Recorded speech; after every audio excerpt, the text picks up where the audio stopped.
The first thing I heard wasn't a doctor telling me I would walk again, but my mother's voice drifting in from the hallway. She wasn't praying. She was whispering into her phone that my accident could not become a family spectacle. 2 days later, when the medical bills began to mount and the insurance company stalled. She didn't offer help. She packed her bags for a sudden business trip and left me to drown in debt and morphine. The rain had been coming down in sheets, turning the highway into a black mirror that reflected nothing but distorted headlights and bad decisions. That was the last thing I remembered. The terrifying, frictionless slide of rubber losing its grip on asphalt, and then the world folding in on itself with the screech of tearing metal. When I woke up, the rain was gone.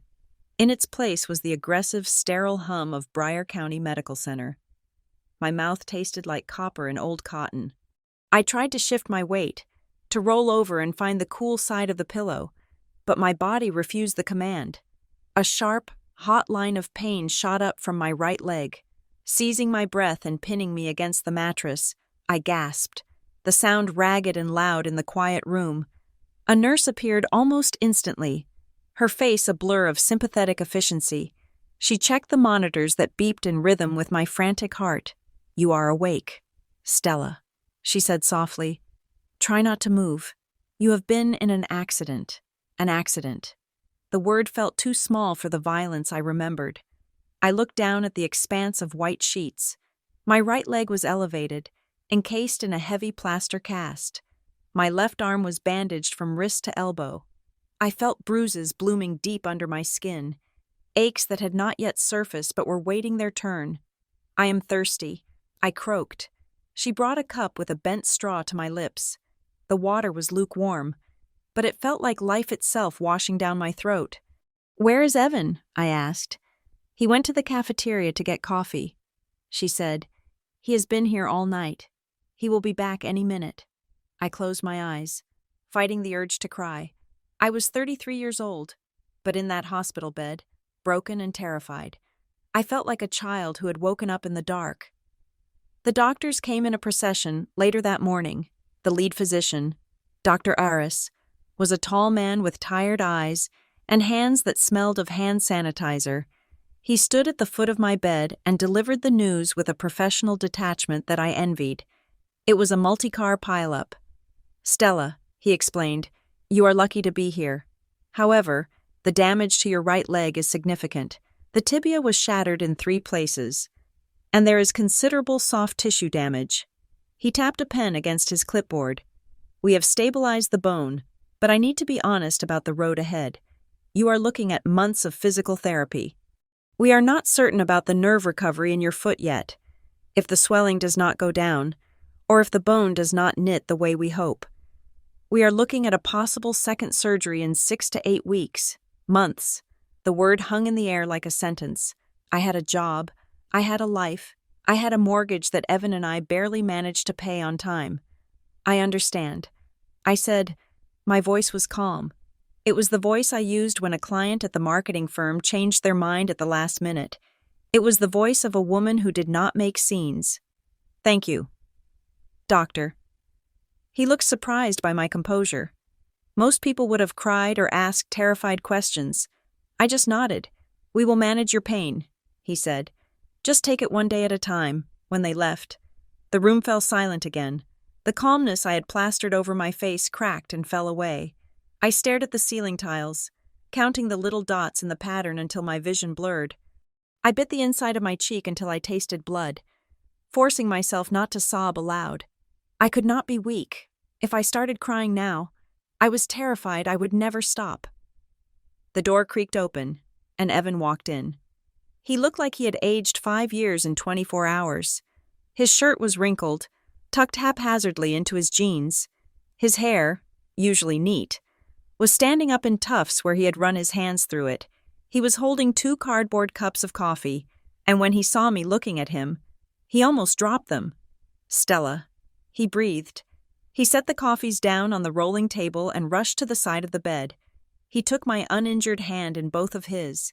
His palms were warm and shaking slightly. "I am so glad you are awake," he said, his voice thick. "God, Stell, I thought I lost you. I am okay. I lied.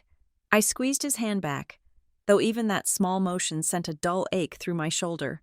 I am okay, Evan. He pulled a plastic chair close to the bed and sat down, resting his forehead against our joined hands. I looked at the top of his head. I could see the gray hairs that had started sprouting recently, evidence of the stress we had been under even before a semi-truck decided to merge into my lane. Evan was a good man. He was steady, kind, and hard-working. But as he lifted his head and looked at me, I saw the panic swimming behind his glasses. I have been on the phone with the insurance company all morning, he said, rubbing his eyes. It is a mess. Stella. The police report is still pending because of how many cars were involved. The other driver's insurance is already dodging calls, and our rep said there might be a gap in our collision coverage. He stopped, realizing he was dumping this on me while I was still hooked up to a morphine drip. I am sorry, he said quickly. Do not worry about that. I will handle it. You just focus on getting better. But I could see the weight of it pressing down on his shoulders. He was overwhelmed. He was juggling his job at the logistics center, the endless stream of insurance calls, and now the terrifying reality of a wife who could not walk. He was trying to be the rock, but I could feel the tremors in the foundation. Did you call my mother? I asked. He hesitated, then nodded. Yeah, I called her as soon as I knew you were out of surgery. She said she would be here as soon as she could, as if summoned by the mention of her name. The door swung open with a theatrical flair. My mother, Marilyn Henderson, entered the room. She did not look like someone who had rushed to the hospital after hearing her only daughter had been crushed in a car accident. She looked like she was arriving for a brunch reservation she was slightly late for. Her camel-colored trench coat was belted perfectly at the waist. Her hair was a flawless blonde helmet, not a strand out of place. She wore oversized sunglasses, which she removed slowly, revealing eyes that were perfectly made up, with no sign of tears or sleeplessness. Oh, Stella, she sighed. She walked over to the bed, the heels of her boots clicking sharply on the linoleum. She did not hug me. She did not take my hand. Instead, she stood by my hip and looked down at the cast on my leg with a mixture of pity and distaste. Look at you, she said. You really did a number on yourself this time. Hi, Mom, I said. She reached into her purse and pulled out her phone. Before I could process what she was doing, she held it up and snapped a photo of me lying in the bed. Mom, what are you doing? I asked, shielding my eyes from the flash. Updating the family, she said, tapping furiously on the screen. Aunt Carol is worried sick. I need to show them you are alive. Please do not post that, I said, a spike of anxiety piercing through the drug haze. I look terrible. I do not want people seeing me like this. Don't be vain, Stella, she said, not looking up. People are concerned. It is natural for them to want updates. She finally put the phone away and looked at me. She reached out and patted my shoulder. 2 quick, light taps, like she was checking for dust. You poor thing, she said. This is going to be such an ordeal. I hope you have good insurance. Hospitals charge for every aspirin. You know. Evan stood up on the other side of the bed. We are working on the insurance. Marilyn, he said, his voice tight. It is under control. Marilyn looked at Evan as if she had just noticed he was in the room. I hope so, she said. Stella cannot work like this. If you are not careful, this will drain your savings in a month. Thank you. Mom, I said, cutting her off. It is really good to see you. She sighed again, a long, tragic sound. Well, I had to come. A mother's place is by her side. Isn't it? Even if the drive was absolute murder, the traffic on the interstate was backed up for miles.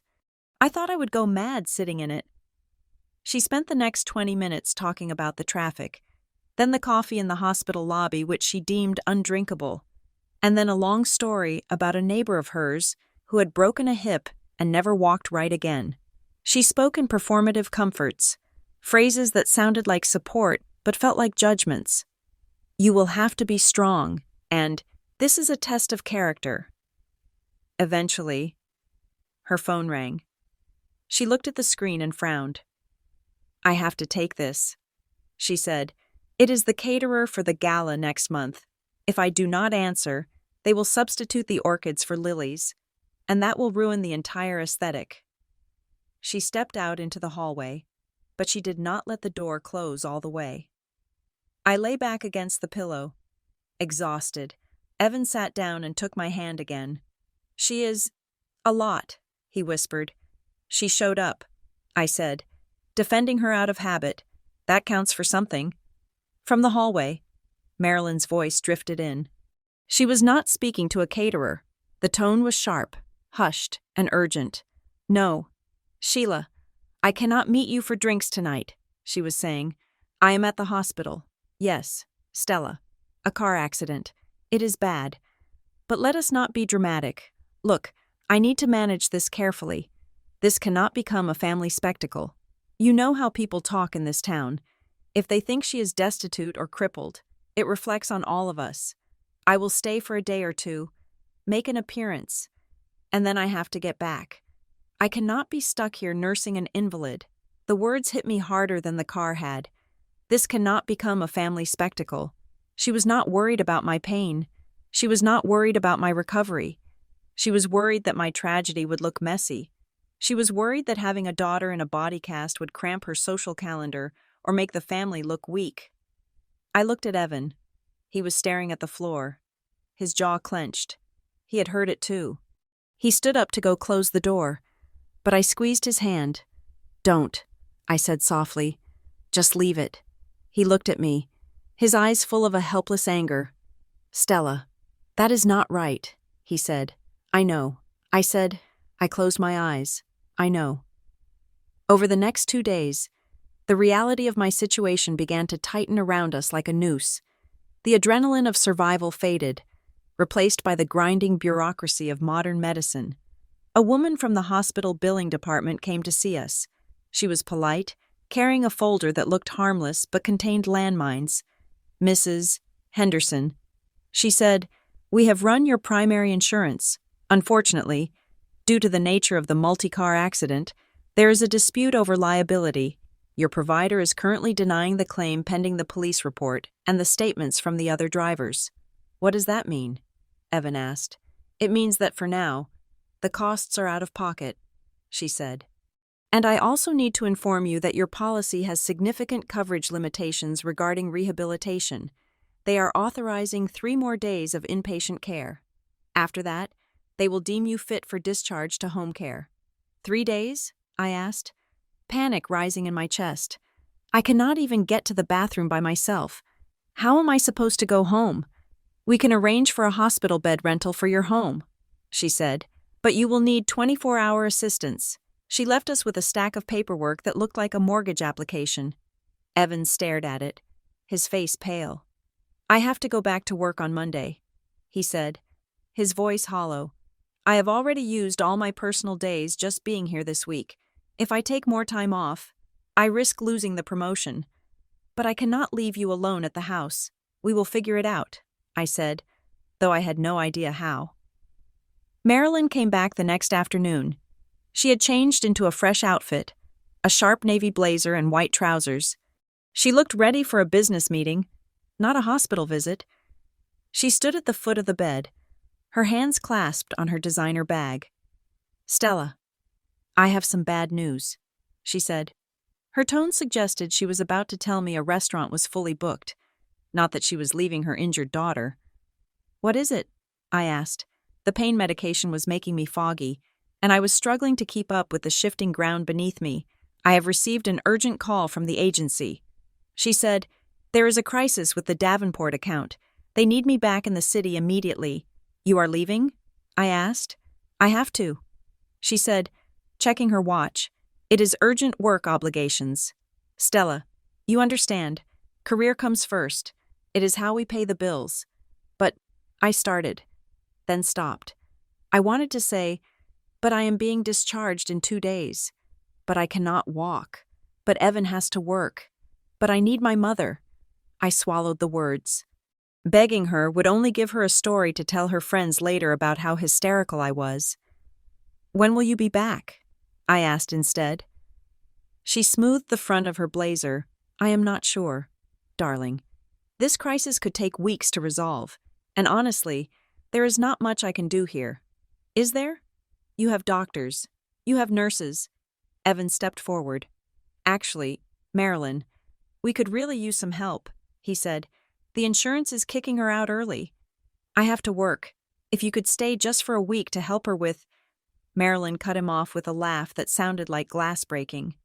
Oh, Evan, please, she said. I am not a nurse. I faint at the sight of bedpans. Besides, this is part of marriage, for better or for worse. Remember? She turned her gaze back to me, her eyes hard and bright. You need to lean on your husband like a grown woman. Stella, do not be a burden on everyone else just because you had an accident. You are 33, not 3. You need to toughen up. The shame flushed hot through my cheeks. She made my broken bones feel like a character flaw. She made my need for help feel like a moral failure. I understand. I whispered. Good, she said.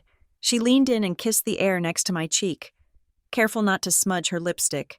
Call me when you are settled at home, and do try to keep your chin up. Self-pity is terribly aging. She turned and walked out the door. She did not look back. The room felt enormous after she left. The silence was heavy, filled only by the beep of the heart monitor. Evan stood by the window, looking out at the parking lot. I saw his shoulders slump. She is gone, he said. Yeah, I said. I looked at the empty doorway. A part of me, the foolish, childlike part, had expected her to turn around. I expected her to realize that her daughter was broken and scared. I expected her to choose me over the Davenport account, but she had not. The next day, she did not return. I stared at my phone for hours. No calls. No texts. I checked my social media, and there she was. She had posted a photo of a sunset view from her condo, taken that morning. The caption read, "Back to the grind, grateful for peace and quiet. No mention of me, no mention of the hospital." She had wiped her hands of the mess. She had seen the bills, the long recovery, the unglamorous reality of caretaking, and she had simply opted out. She had abandoned me. The realization sat in my chest, heavier than the plaster cast on my leg. My mother did not love me enough to stay. She loved the idea of me when I was successful, pretty, and independent. But this version of me, the broken, needy, expensive version, was a liability she had liquidated. Evan was at the cafeteria getting dinner when the room phone on the bedside table rang. I let it ring 3 times, thinking it was a bill collector or the hospital admin again. Finally, I picked it up. "Hello?" I said, my voice dull. "Stella?" The voice was rough, deep, and familiar. It sounded like gravel and old tobacco smoke. "Grandpa?" I asked. Confused? My grandfather, Walter Kincaid, lived 3 states away. He was a man of few words, a retired tool and die maker who spent his days fishing and fixing old engines. We spoke maybe twice a year, usually on holidays. "Is it true?" he asked. "Is what true? That you are in the hospital? That you got smashed up on the highway?" "Yes," I said, tears suddenly pricking my eyes at the sound of his gruff voice. "Yes. Grandpa, it is true." "Who told you?" I asked. "Did Mom call you?" Walter let out a sound that was half scoff, half growl. "Marilyn? No. She would not tell me if the house was on fire. Mrs. Gable saw it in the police blotter in the paper and called me. She said you were in Bryer County Medical." He paused. The silence on the line hummed with static. "Where is your mother?" "Stella? She had to go back to work." I said. I tried to keep my voice steady, but it cracked. "She was here, but she had a crisis with a client. She left yesterday." "She left?" Walter repeated. The words came out low and dangerous. "Yes," I said. "She left you in a hospital bed with a broken leg to go handle a client?" Yes. There was a long silence on the other end of the line. It wasn't an empty silence. It was a heavy, charged silence, the kind that comes before a storm breaks. When Walter spoke again, his voice had changed. The casual, grandfatherly gruffness was gone. In its place was a cold, controlled fury I had never heard from him before. It sent a shiver down my spine, even through the pain medication. "Listen to me, Stella," he said. His voice was precise, every syllable hard as steel. "You focus on breathing. You focus on that leg. Do not worry about the rest. Grandpa, it is okay." I started. "It is not okay," he cut in, "and it is about to get a lot less okay for anyone who thinks they can walk away from family." "Grandpa, what are you doing?" "I am packing a bag," he said. Then the line went dead. I held the receiver against my ear for a long time, listening to the dial tone. For the first time since I woke up in that bed, the fear in my chest loosened. Just a fraction.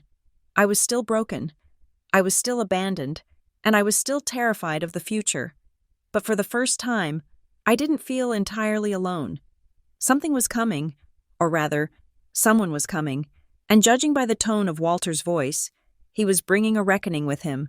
Leaving the hospital felt less like a liberation and more like an eviction. The automatic doors slid open, and the humid, heavy air of the parking lot hit me, carrying the smell of exhaust and wet pavement. I was in a wheelchair. My leg extended stiffly in front of me like a grotesque plaster trophy.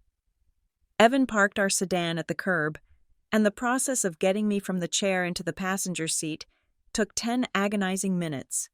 Every bump, every shift of weight, sent a fresh shockwave of nausea through my stomach. By the time he clicked my seatbelt into place, I was sweating through my shirt. My teeth clenched so hard my jaw ached. Home. The word was supposed to mean safety. It was supposed to mean sanctuary. But as Evan turned the key and the engine sputtered to life, I felt a knot of dread tighten in my chest. I was going back to a house with stairs I could not climb, a bathroom I could not easily use, and a life that no longer fit the shape of my body. The drive was silent. Evan gripped the steering wheel with white knuckles, his eyes darting constantly to the rear-view mirror as if he expected a semi-truck to materialize out of the asphalt and finish the job. I stared out the window at the passing strip malls and suburban lawns. They looked the same as they had a week ago, but I looked at them differently now. I saw hazards. I saw curbs that were too high, doors that were too heavy, distances that were impossible. When we pulled into our driveway, the house looked smaller, darker. Evan helped me out, his movements jerky and anxious. He had rented a wheelchair, but our front walk had a slight lip where the concrete had settled, and the front wheel caught on it, jolting me forward. "Sorry," he gasped, panic flaring in his eyes. "I am sorry. Stell." "It is okay," I said, though it was not. Inside, the living room had been transformed, and not in a way that felt welcoming. It looked like a triage center. Evan had moved the coffee table into the garage and pushed the sofa against the far wall. In the center of the room sat a rented hospital bed, its metal frame stark and industrial against our soft beige rug. Beside it was a bedside commode, a plastic, humiliating throne that made my face burn just looking at it. "This is—" I started, but the word died in my throat.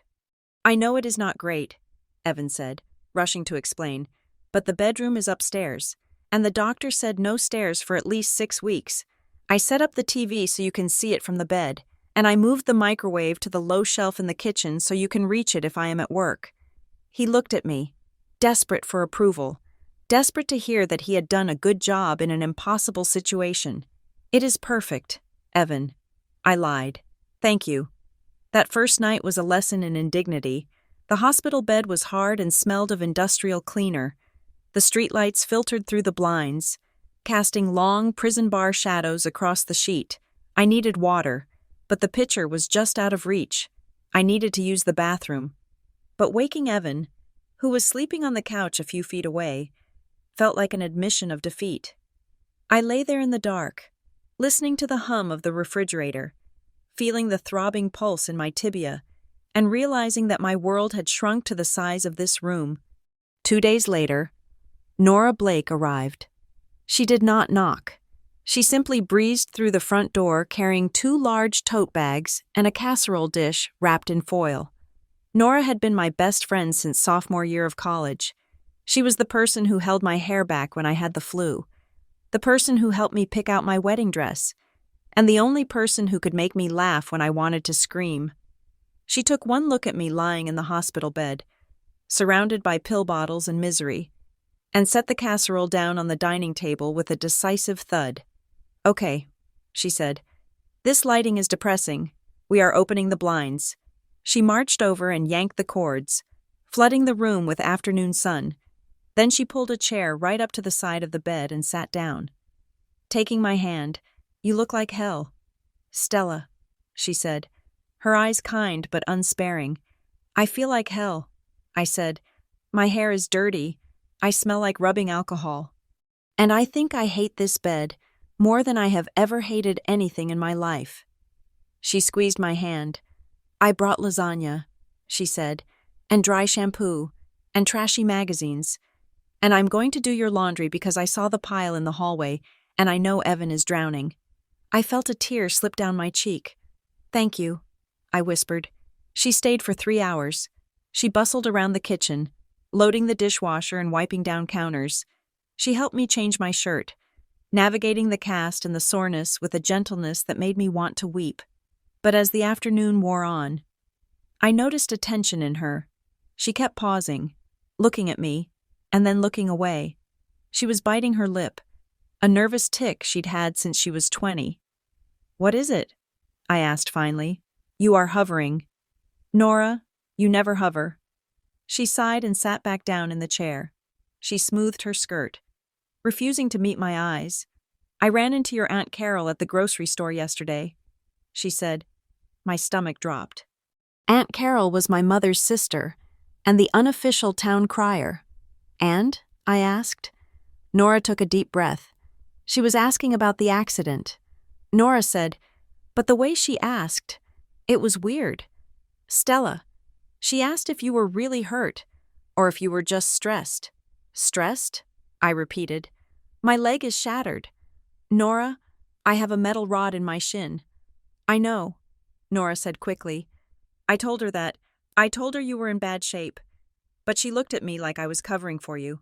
She said Marilyn told the family that the doctors said it was a minor fracture, but that you were making a big production out of it. The air left the room." "What?" I whispered. Nora looked angry now, her hands curling into fists in her lap. She said Marilyn told everyone that you are exaggerating. Nora said that you are milking it for attention because your marriage is in trouble and you want Evan to feel sorry for you. She said you are looking for a payout from the insurance company to pay off credit card debt." I stared at her, my mind reeling. My marriage wasn't in trouble. At least, it hadn't been until the accident, and I didn't have credit card debt. But that didn't matter. The truth didn't matter. The narrative mattered, and my mother was writing a narrative where I was the villain, a manipulative, lazy daughter trying to scam her way into sympathy.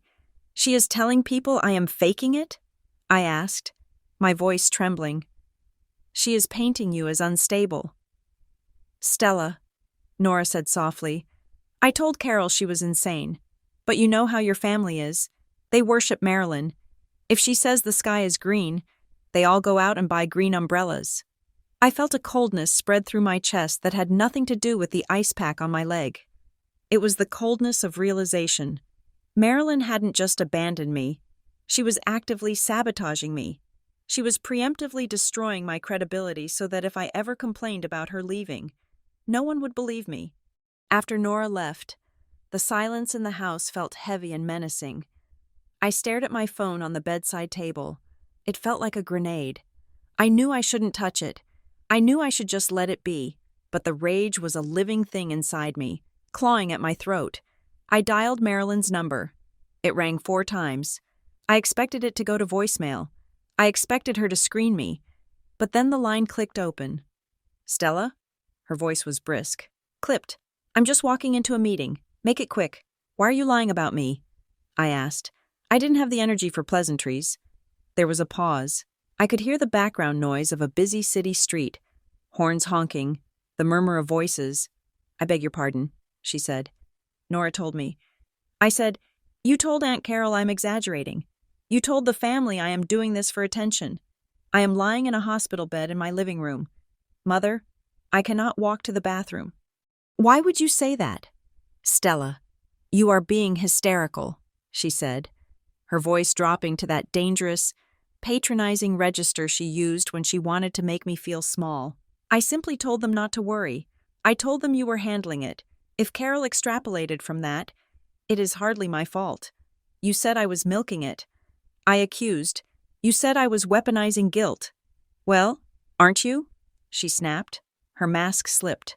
"Just for a second. Calling me in the middle of a workday to scream at me? Trying to make me feel bad because I have a career and cannot sit by your bedside holding your hand? I cannot be dragged into your chaos. Stella, I have a life." "My chaos?" I said, my voice rising. "I got hit by a truck.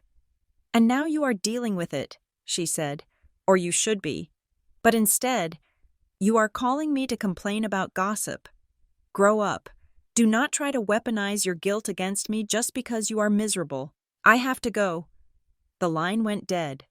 I sat there, the phone still pressed to my ear, listening to the silence. I felt dirty. I felt ashamed, even though I had done nothing wrong. That was her gift. She could take your pain and twist it until it looked like a weapon you were pointing at her. That evening, Evan came home late. It was past 8 o'clock when the front door opened.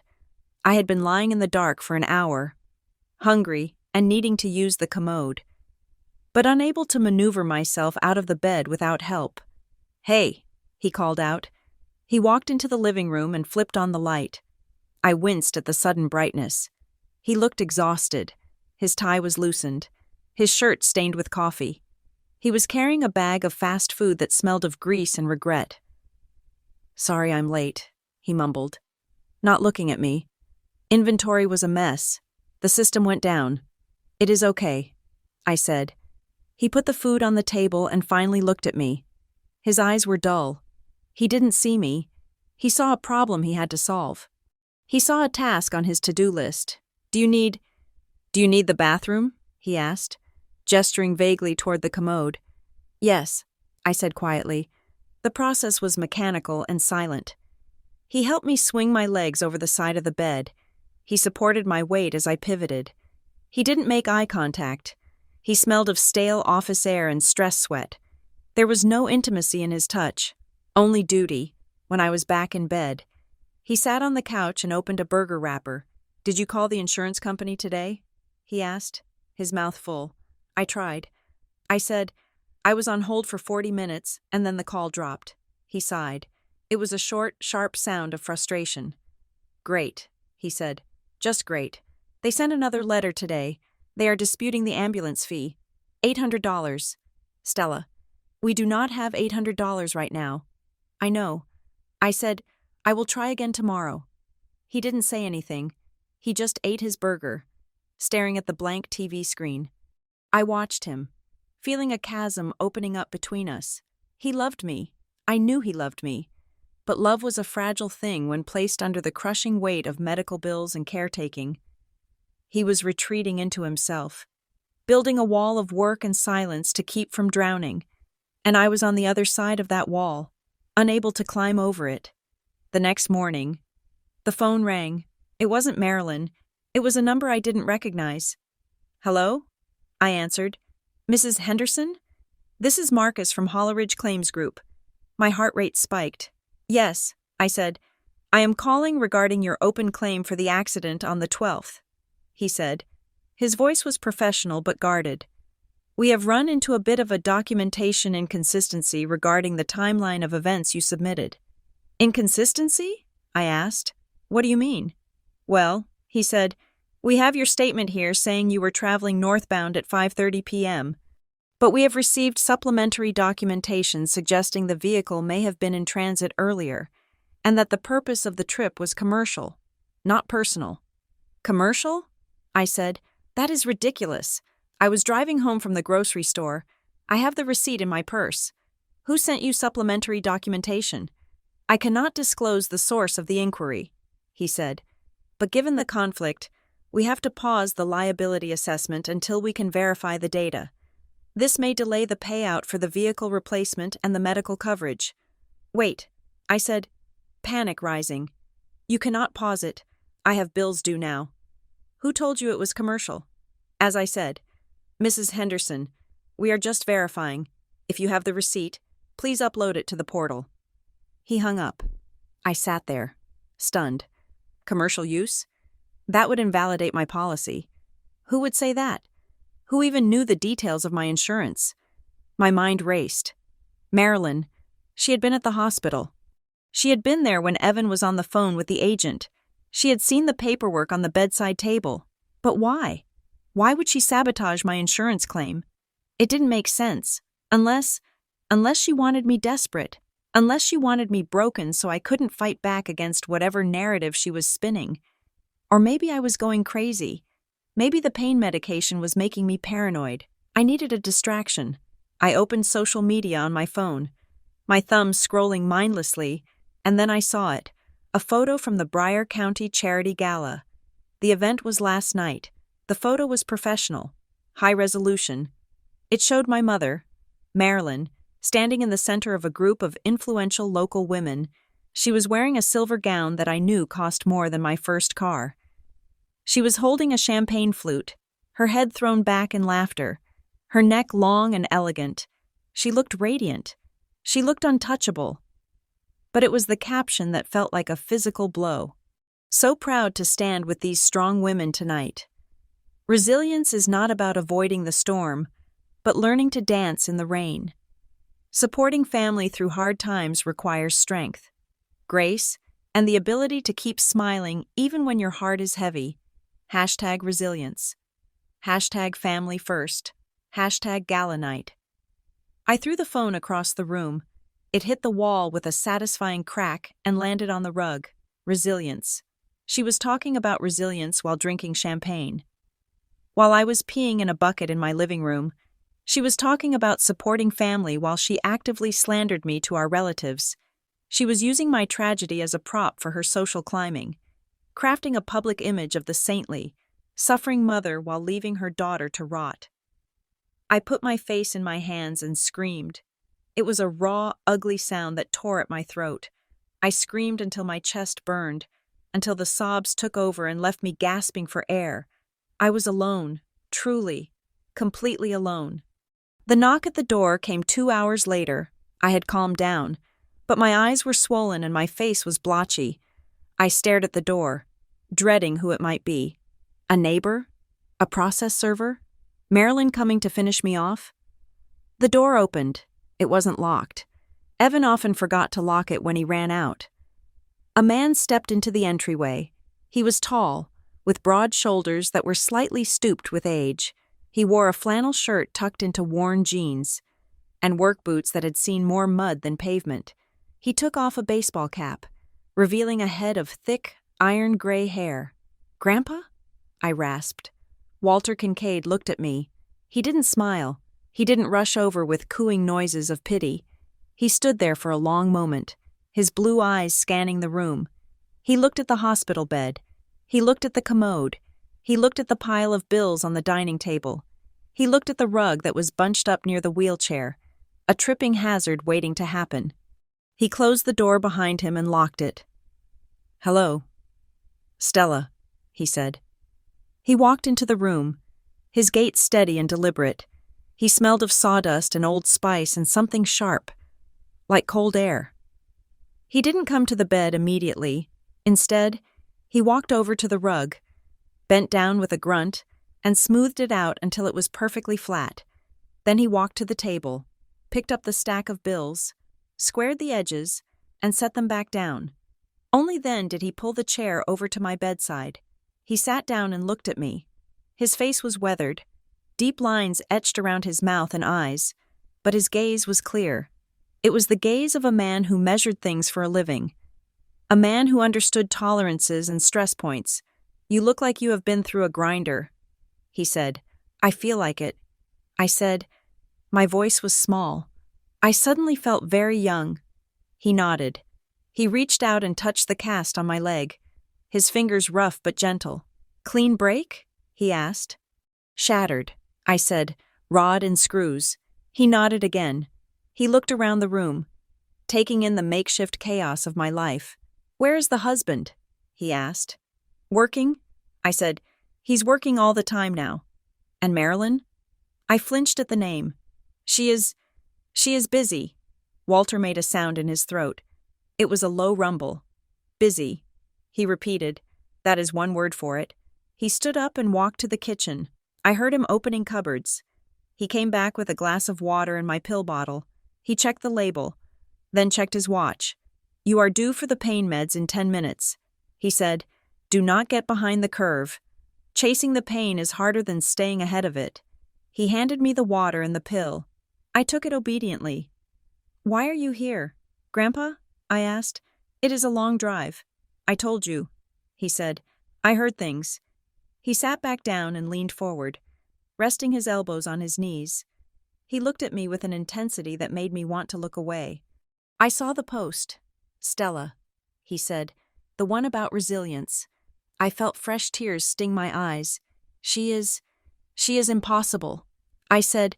"She is not impossible," he said. "She is strategic." He waited for that to sink in. "What?" I asked. Walter looked at his hands. They were scarred, the knuckles swollen with arthritis. "Your mother does not do things by accident," he said. "She does not leave town by accident. She does not post photos by accident. And she certainly does not tell family you are a liar by accident." He looked up at me. "You are sitting here feeling abandoned," he said. "You are feeling like a victim. And you are a victim. Stella, you got hurt. But you need to stop looking at this like a family tragedy and start looking at it like a business transaction." "I don't understand," I said. Walter's eyes narrowed slightly. "Who benefits if you stay powerless?" he asked. The question hung in the air. It was a simple question, but it felt like a key turning in a lock I hadn't known existed. Who benefits? Marilyn. If I was powerless. I couldn't question her. If I was powerless. I couldn't demand help. If I was powerless. I couldn't contradict her story. If I was powerless and discredited, she was safe. Safe from what? I didn't know yet, but the logic was cold and undeniable. "You think she is doing this on purpose?" I whispered. "I think Marilyn has always looked out for Marilyn," Walter said, "and right now, for some reason, looking out for herself means stepping on you." He stood up as the sound of a car door slamming drifted in from outside. "That will be Evan," he said. He walked to the window and looked out. "He looks tired," Walter observed. "He is," I said defensively. "He is doing everything he can." "I know," Walter said. "I am not judging him, but a man can only carry so much weight before his knees buckle. He needs help. He just doesn't know how to ask for it because he thinks it makes him weak." The front door opened, and Evan walked in. He stopped dead when he saw Walter standing in the living room. "Who?" he started, confused. "Evan, this is my grandfather." "Walter," I said. Walter stepped forward and extended his hand. "Walter Kincaid." He said, "Good to meet you, son." Evan took the hand, looking bewildered. "Evan Mercer," he said. I didn't know you were coming. I didn't give much notice." Walter said, "I hope you don't mind. I figured I would crash on the couch for a few days. Help out around here." Evan looked at me, then back at Walter. I could see the conflict in his face. The instinct to be the provider clashing with the desperate need for relief. We don't have much space," Evan said. "I don't need space," Walter said. "I need a blanket and a pillow." Walter paused, then gestured toward the back porch. "Why don't you step out back with me for a minute?" "Evan?" Walter said. "I have a few questions about the house. Get the lay of the land." Evan hesitated. "I need to—" "Stella is fine for 5 minutes." Walter said gently but firmly, "Come on." He opened the back door and walked out. Evan looked at me. I nodded. "Go," I mouthed. Evan followed him out. I watched them through the sliding glass door. The sun was setting, casting long orange shadows across the backyard. Walter was talking.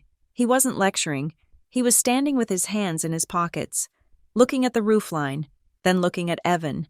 He spoke calmly, his head tilted slightly. I saw Evan's shoulders go up, defensive at first. Then, as Walter kept talking, Evan's posture changed. He slumped. He rubbed the back of his neck. He nodded. He said something, gesturing with his hands, a gesture of frustration, of being overwhelmed. Walter listened. He didn't interrupt. He just nodded. Then Walter put a hand on Evan's shoulder. It wasn't a quick pat. It was a heavy, grounding grip. He said something else, looking Evan directly in the eye. Evan looked down at the grass. He took a deep breath, his chest heaving. When he looked up, he looked shaken. He looked like someone who had just been told a hard truth, but he also looked relieved. They came back inside 10 minutes later. The air in the room had shifted. The tension that had been vibrating between Evan and me for days had dissipated, replaced by a new, focused energy. Evan walked over to the bed. He looked at me, really looked at me, for the first time in days. "Walter is going to stay for a while," he said. "Okay," I said. He ran a hand through his hair. He says we need to get organized. He says we are bleeding out and we need a tourniquet." He looked at Walter, who was standing by the kitchen counter, examining the coffee maker. "He is right," Evan said softly. "I can't do this alone. Stella, I thought I could, but I can't." I reached out and took his hand. "I know." I said, "It is okay." Walter turned around. "All right," he said, clapping his hands together once. The sound was sharp, like a starter pistol. "Tonight, we eat. Tomorrow, we work.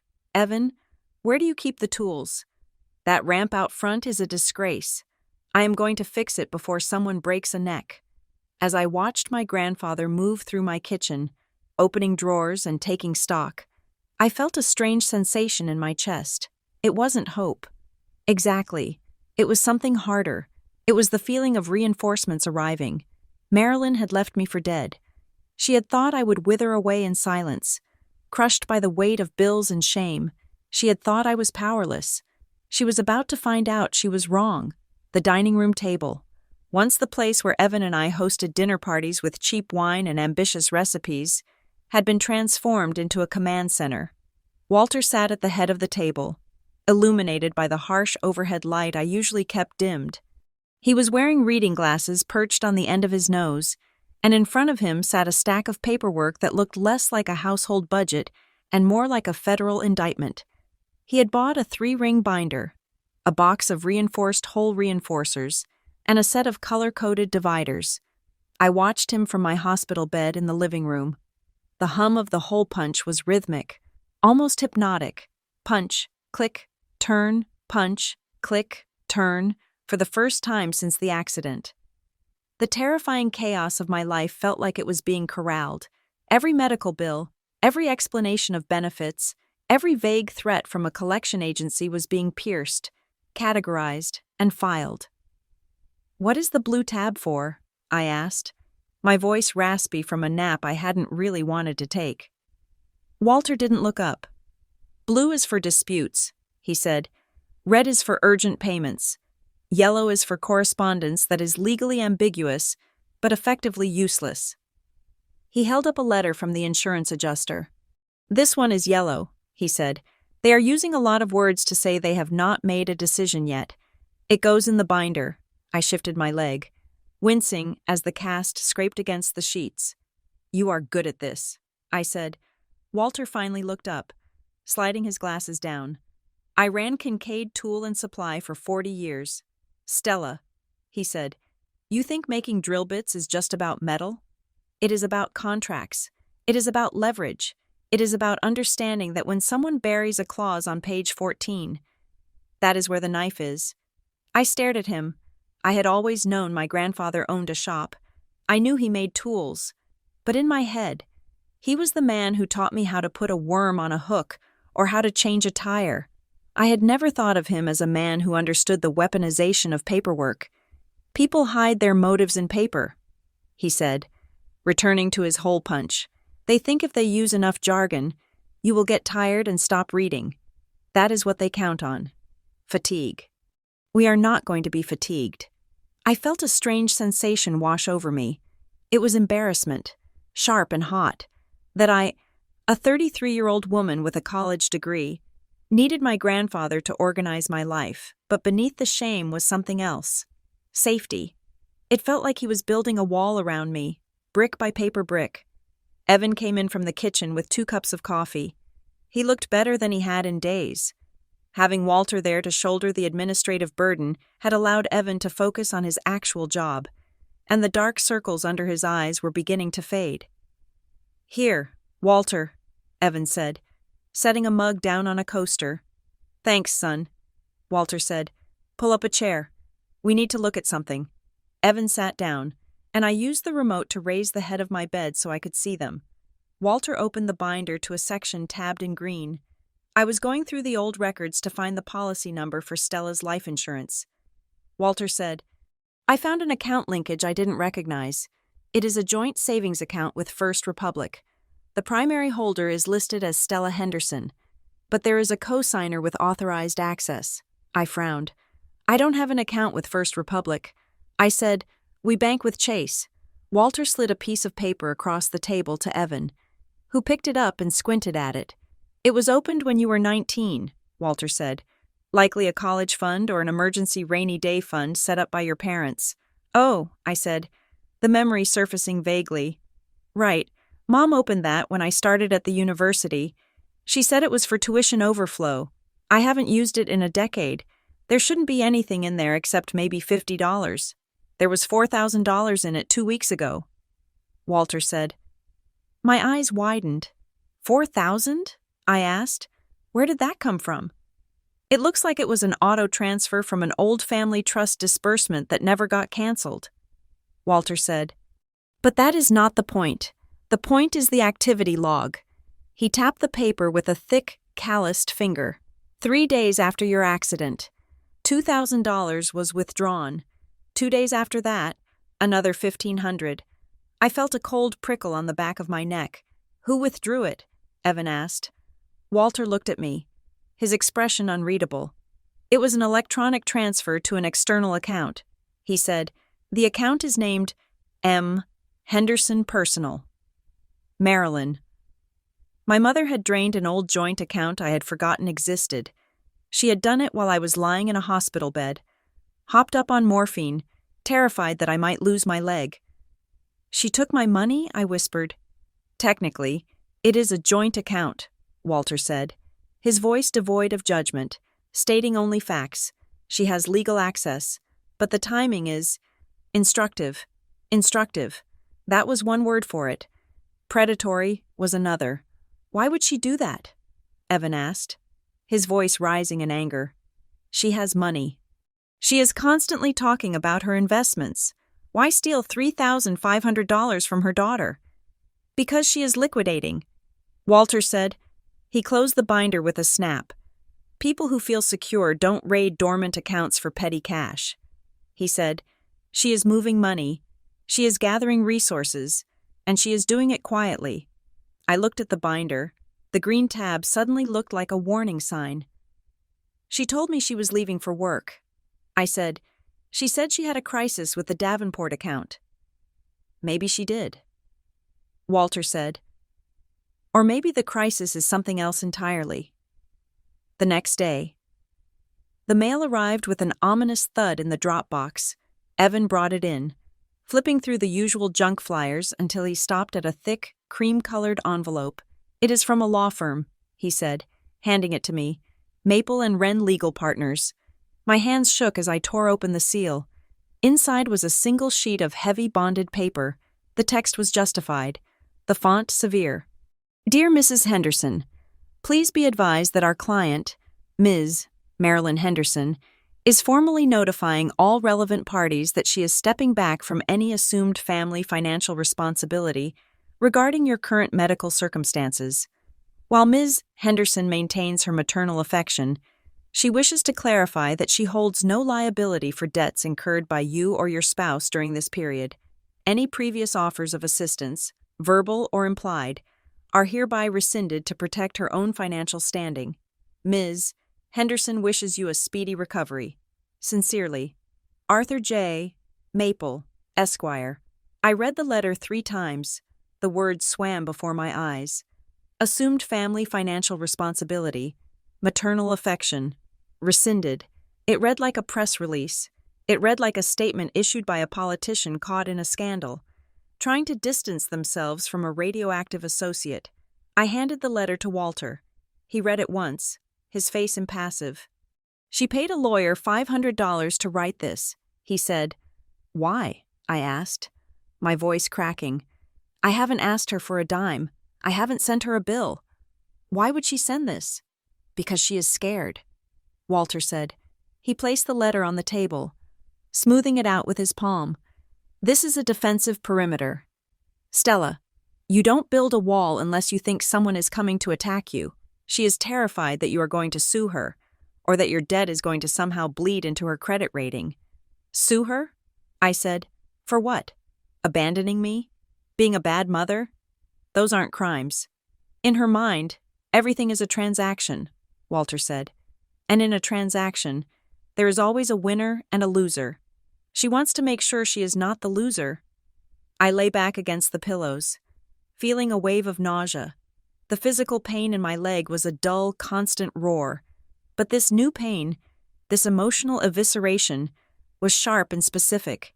It triggered something in me, a cascade of memories I had long suppressed or reframed. I was 10 years old. I had broken my arm falling off the monkey bars at school. The school nurse had called my mother. Marilyn didn't come. She sent the nanny, because she was at a day spa in the next town over and couldn't interrupt the treatment cycle. I sat in the emergency room for 4 hours with a terrified au pair, waiting for a parent to sign the consent form for the cast. When Marilyn finally arrived, she was glowing, smelling of eucalyptus and money. She bought me a giant teddy bear and told everyone in the waiting room how brave her little soldier was. I was 16. I got the lead in the school play. It was the Glass Menagerie. I was Laura. On opening night, Marilyn was in the front row. She brought a bouquet of roses so big it embarrassed me. She cried during the curtain call. Afterwards, she told everyone that I got my talent from her side of the family. I was 22. I got fired from my first job for a mistake I didn't make. I called her, crying. She told me to stop sniveling, and that crying makes you look weak. She didn't offer advice. She didn't offer comfort. She hung up because she had a dinner party. I had spent my entire life interpreting her absence as a lesson in independence. I told myself she was teaching me to be strong. I told myself she was a modern woman who didn't coddle her children because she wanted them to be fierce. But looking at the letter from Maple Wren, I realized I had been wrong. It wasn't a lesson. It was just indifference. She disappeared during crises because crises were messy. They required work. They required selflessness. She reappeared during triumphs because triumphs were portable. She could wear my success like an accessory. She could pin my lead role or my graduation or my wedding to her lapel and say, "Look what I made." But a car accident? A daughter in a wheelchair? A letter from a debt collector? Those were not accessories. Those were stains. And Marilyn did not do stains. I realized then that I had normalized emotional starvation and called it a diet. Nora came by that afternoon with a bag of groceries. She looked agitated. She dumped the apples into the fruit bowl with a little more force than necessary. "You are not going to believe this," she said. "What?" I asked. At this point, I was ready to believe anything. "My cousin works at Draycott Private Banking," Nora said. "She is a junior analyst there." I nodded. Draycott was the high-end firm downtown, the kind with mahogany desks and silent carpets. She saw Marilyn there last week. Nora said, "Last week?" I asked. "While I was in the hospital?" "Yep," Nora said. And she wasn't just making a deposit. She was meeting with a senior wealth manager. My cousin heard them talking in the lobby. Marilyn was asking about asset restructuring and shielding capital from litigation. I looked at Walter. He was sitting in the corner, reading a manual on property law he had checked out from the library. He didn't look surprised. "There is more," Nora said, lowering her voice. She was asking about wills. Specifically, she was asking how hard it is to contest a will if the primary beneficiary is compromised. My blood ran cold. Compromised? I repeated. That was the word she used. Nora said, my cousin didn't hear the context, but she said Marilyn sounded urgent. She was asking about competency hearings. I looked at my legs, hidden under the blanket. I looked at the pill bottles on the table. She thinks I am incompetent? I asked. Because I am on painkillers? She thinks you are vulnerable, Walter said from the corner. He closed his book and stood up. She is asking about my will. Stella, he said. I looked at him, confused. Your will? I am 82 years old, Walter said. I have a modest estate, the house, the shop building, some savings. Marilyn is my daughter. You are my granddaughter, if I die. The money usually flows down. She wants to know if she can bypass you, or if she can control your share if you are deemed compromised. But you are not dying. I said, a sudden panic gripping me. Not today, Walter said dryly. But she is planning for the day I do. She is trying to figure out if your accident gives her a lever to pry you out of the line of succession, or more likely, she wants to become your conservator so she can control whatever I leave you. I felt sick. It was so calculated. It was so cold. She is betting against me, I whispered. She is betting that I won't recover. She is hedging her bets, Walter corrected.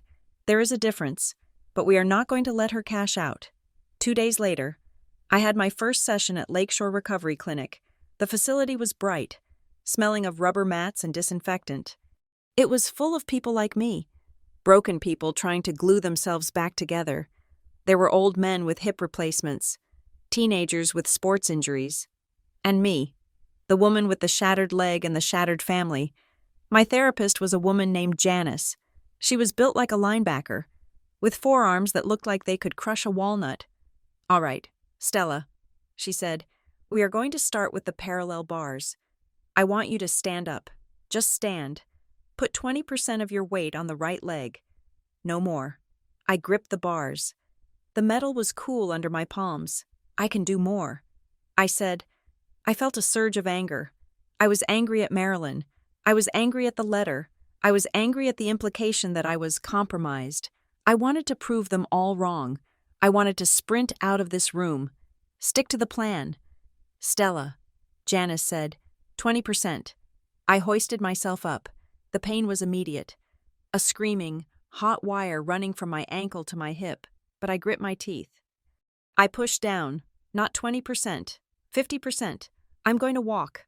I thought, I am going to walk out of here and drive to Marilyn's house and throw that letter in her face. Stella, ease up, Janice barked. I didn't listen. I took a step. My leg buckled. It wasn't a slow collapse. It was a sudden, violent failure of structure. My knee gave way, and I crashed to the floor, hitting the mat with a thud that knocked the wind out of me. Stella. Janice was on me in a second, checking my alignment, checking for new damage. I lay there, staring at the fluorescent lights. My leg was throbbing with a sickening pulse. But the worst pain wasn't in my bone. It was in my pride. I had tried to brute force it. I had tried to use my rage as a crutch, thinking that if I just hated Marilyn enough, I could heal faster. I started to cry. Not polite, silent tears, but ugly.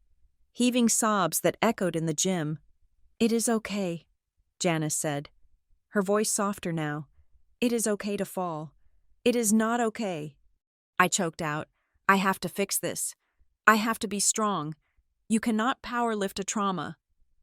Stella, Janice said, wiping my face with a towel. You cannot hate your bones into knitting faster. It takes time. You have to respect the injury. I let her help me back into the wheelchair. I felt defeated. I had thought the anger was my armor. Now I realized it was just a heavy coat that was dragging me down. I couldn't beat Marilyn by being harder than her. I was broken, and I had to accept that before I could change it. While I was at therapy, Walter had his own appointment. He didn't tell me where he was going, only that he had an errand. He drove his battered pickup truck to a diner on the edge of town. A place called the Silver Fork where the coffee was strong and the booths were vinyl. He sat in the back, nursing a black coffee, until a man walked in. Calder Rowe was a retired accountant who had known our family for 30 years. He was a small, nervous man who always looked like he was expecting an audit. "Walter?" Calder asked, sliding into the booth. "It has been a long time." Walter nodded. "Sit down. Calder, you look like you need a slice of pie." They talked about the weather for 5 minutes. They talked about the decline of the manufacturing sector. Then Walter leaned forward. "I need to know about Marilyn," he said. Calder flinched. He looked around the diner. I don't do her taxes anymore. Walter, you know that. She moved to a big firm in the city years ago." "I know," Walter said, "but you still talk to people, and you know how she operates." Calder sighed. He stirred sugar into his tea, watching the crystals dissolve. "She is in trouble." "Walter," Calder said quietly. "What kind of trouble?" "Liquidity," Calder said. "She plays a big game. The condo, the lease on the BMW, the charity galas. It is all cash flow. But she made some bad calls last year, high-risk tech stocks that tanked. And she is over-leveraged on a rental property in the Heights." Walter nodded slowly. "It fit. So she needs cash." Walter said. "She needs a lot of it." Calder said. "And she needs it fast, before the accident. I heard she was looking for a way to liquidate some family holdings. She was asking questions about trust structures." "Before the accident?" Walter asked. Calder nodded. "Months before. She was looking for an exit strategy, a way to cash out her share of the legacy and walk away clean. And then Stella got hit by a truck."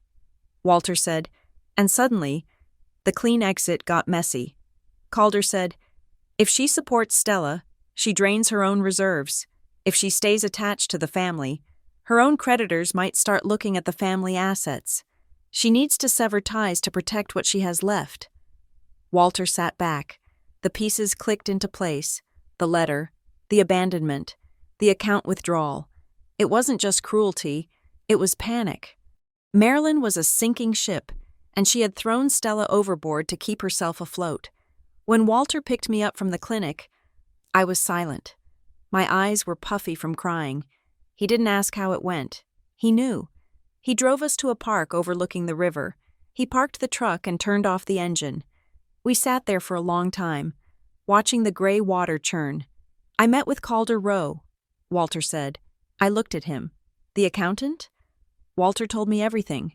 The debts, the bad investments, the plan to liquidate long before my car spun out on the highway. She was going to leave anyway. I whispered. Even if I hadn't been hurt, she was planning to cut us off. "Yes," Walter said. "The accident just gave her an excuse to do it faster. She isn't running from your injury, Stella.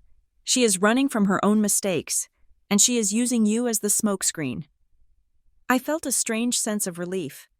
It wasn't my fault. I hadn't been too needy. I hadn't been too much of a burden. I was just collateral damage in Marilyn's financial survival strategy. "So what do we do?" I asked. Walter turned to me. His face was grim, but his eyes were bright with a fierce intelligence. "I am going to make a move," he said. "What move?" "One move," he said. "It is aggressive. It is risky. And if it works, it will freeze her in her tracks. But if I do it, there is no going back. It will start a war." I looked at my hands. I thought about the letter from Maple Wren. I thought about the resilience post. I thought about the $3,500 she stole while I was unconscious. She already started the war. "Grandpa," I said. Walter nodded. "I need you to trust me." "Stella," he said, "I am not going to tell you the details yet." "Why not?"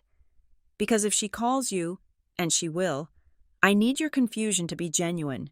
I need you to be able to honestly say you don't know what is happening. It is the only way to protect you from the fallout until the dust settles." He looked at me, waiting. "Can you do that? Can you trust me blindly?" I looked at this man who had hole-punched my bills, who had fixed my ramp, who had driven across 3 states to save me when my own mother wouldn't. I had spent my life trying to control everything because I was afraid of being let down. I was terrified of handing over the wheel.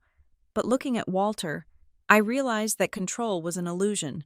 I had never been in control. Marilyn had been pulling the strings the whole time. It was time to cut the strings. "Do it," I said. Walter held my gaze for a second longer, then nodded once. He reached for the ignition. "All right," he said. "Buckle up, Stella. It is going to get bumpy." He started the truck, and as we pulled away from the river, I didn't look back. I looked forward, through the windshield, ready for whatever storm Walter was about to summon. The Tuesday morning sun hit the kitchen table with a deceptive warmth, illuminating the dust motes dancing in the air above Walter's terrifying binder. The house was quiet. Evan had left for work early, trying to outrun the rush hour traffic that had become his daily nemesis. I was sitting in my wheelchair, a mug of coffee cooling in my hands, watching my grandfather butter a piece of toast with the precision of a surgeon. He had been gone all of Monday. He hadn't told me where he went, only that he had business in the county seat. Now, he was eating breakfast as if nothing had happened, though I could see a subtle tension in his jaw, a tightness around his eyes that hadn't been there before. "What did you do yesterday?" "Grandpa?" I asked. Walter took a bite of his toast, chewed slowly, and swallowed. He set the knife down on the edge of the plate. "I went to Greyhaven," he said, "to the probate court." My stomach did a slow, sickening roll. Greyhaven was where the heavy legal machinery of our state ground its gears. It was where wills were contested and guardianships were assigned. "Why?" I asked. "I filed a petition," he said. He reached into his back pocket and pulled out a folded document, sliding it across the table to me. The paper was stamped with the official seal of the court, the ink still looking fresh and aggressive. "Petition for temporary freeze of assets and request for accounting." I stared at the words, my brain struggling to process the legal jargon. "What does this mean?" I asked. "It means I formally requested that the court freeze 2 specific family-linked accounts pending a review," he said. "I cited suspected financial misconduct and unauthorized dissipation of assets." I looked up at him, my mouth dry. "You sued my mother?" "No," Walter said calmly.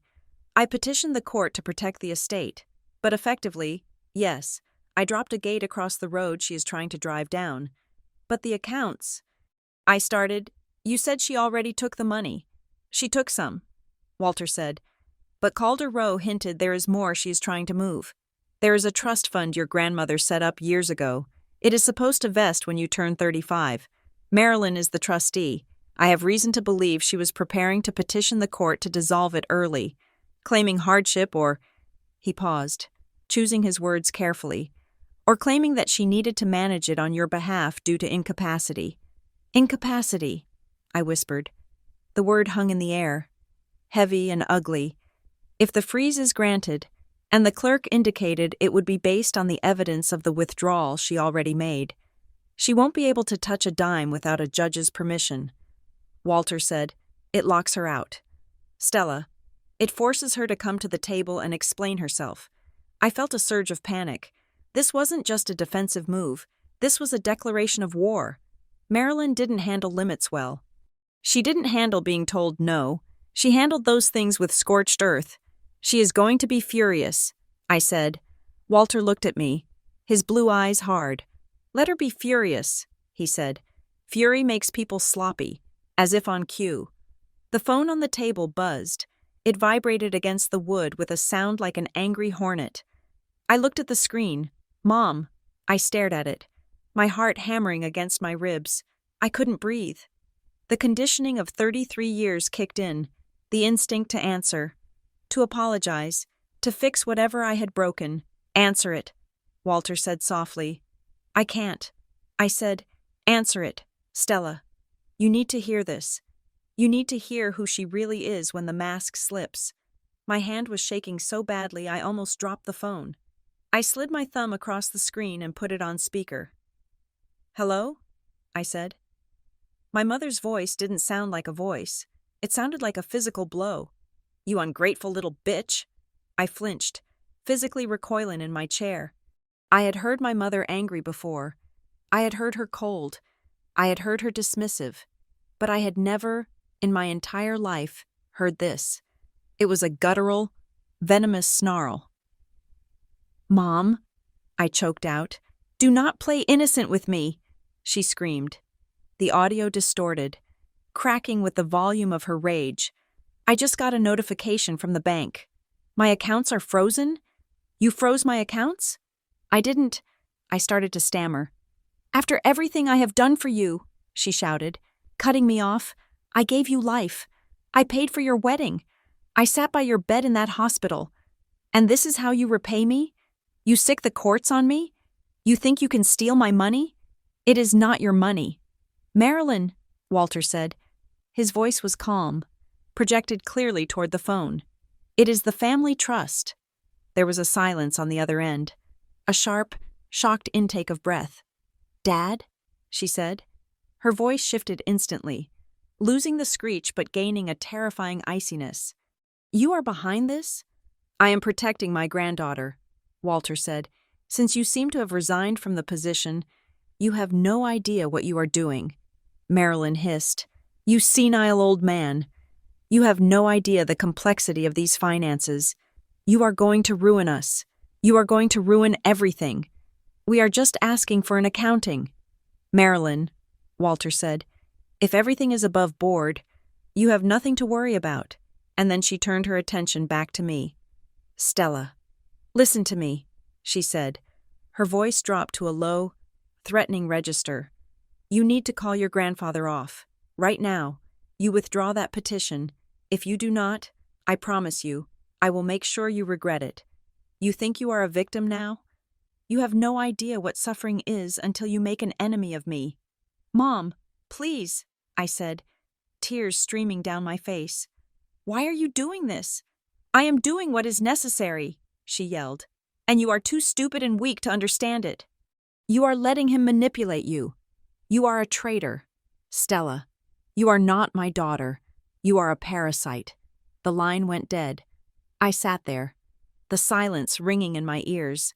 I felt like I had been slapped. The cruelty of it was breathtaking. She hadn't asked if I was okay. She hadn't asked why I was upset. She had gone straight to threats. She had called me a parasite. I looked at Walter. He wasn't gloating.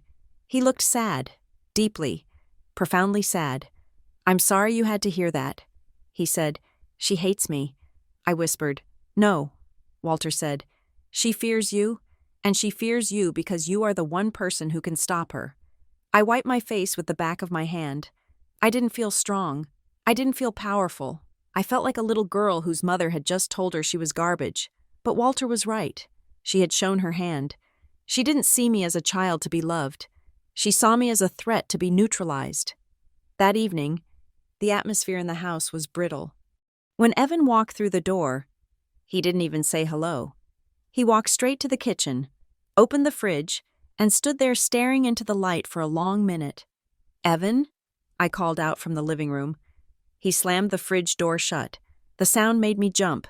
He walked into the living room, his face pale and shiny with sweat. He looked at Walter, then at me. "I got a call at work today," he said. His voice was tight, vibrating with humiliation. "A call?" I asked. "On the main line," Evan said. "The receptionist put it through. It was a debt collector. Stella, a man named Mr. Vance.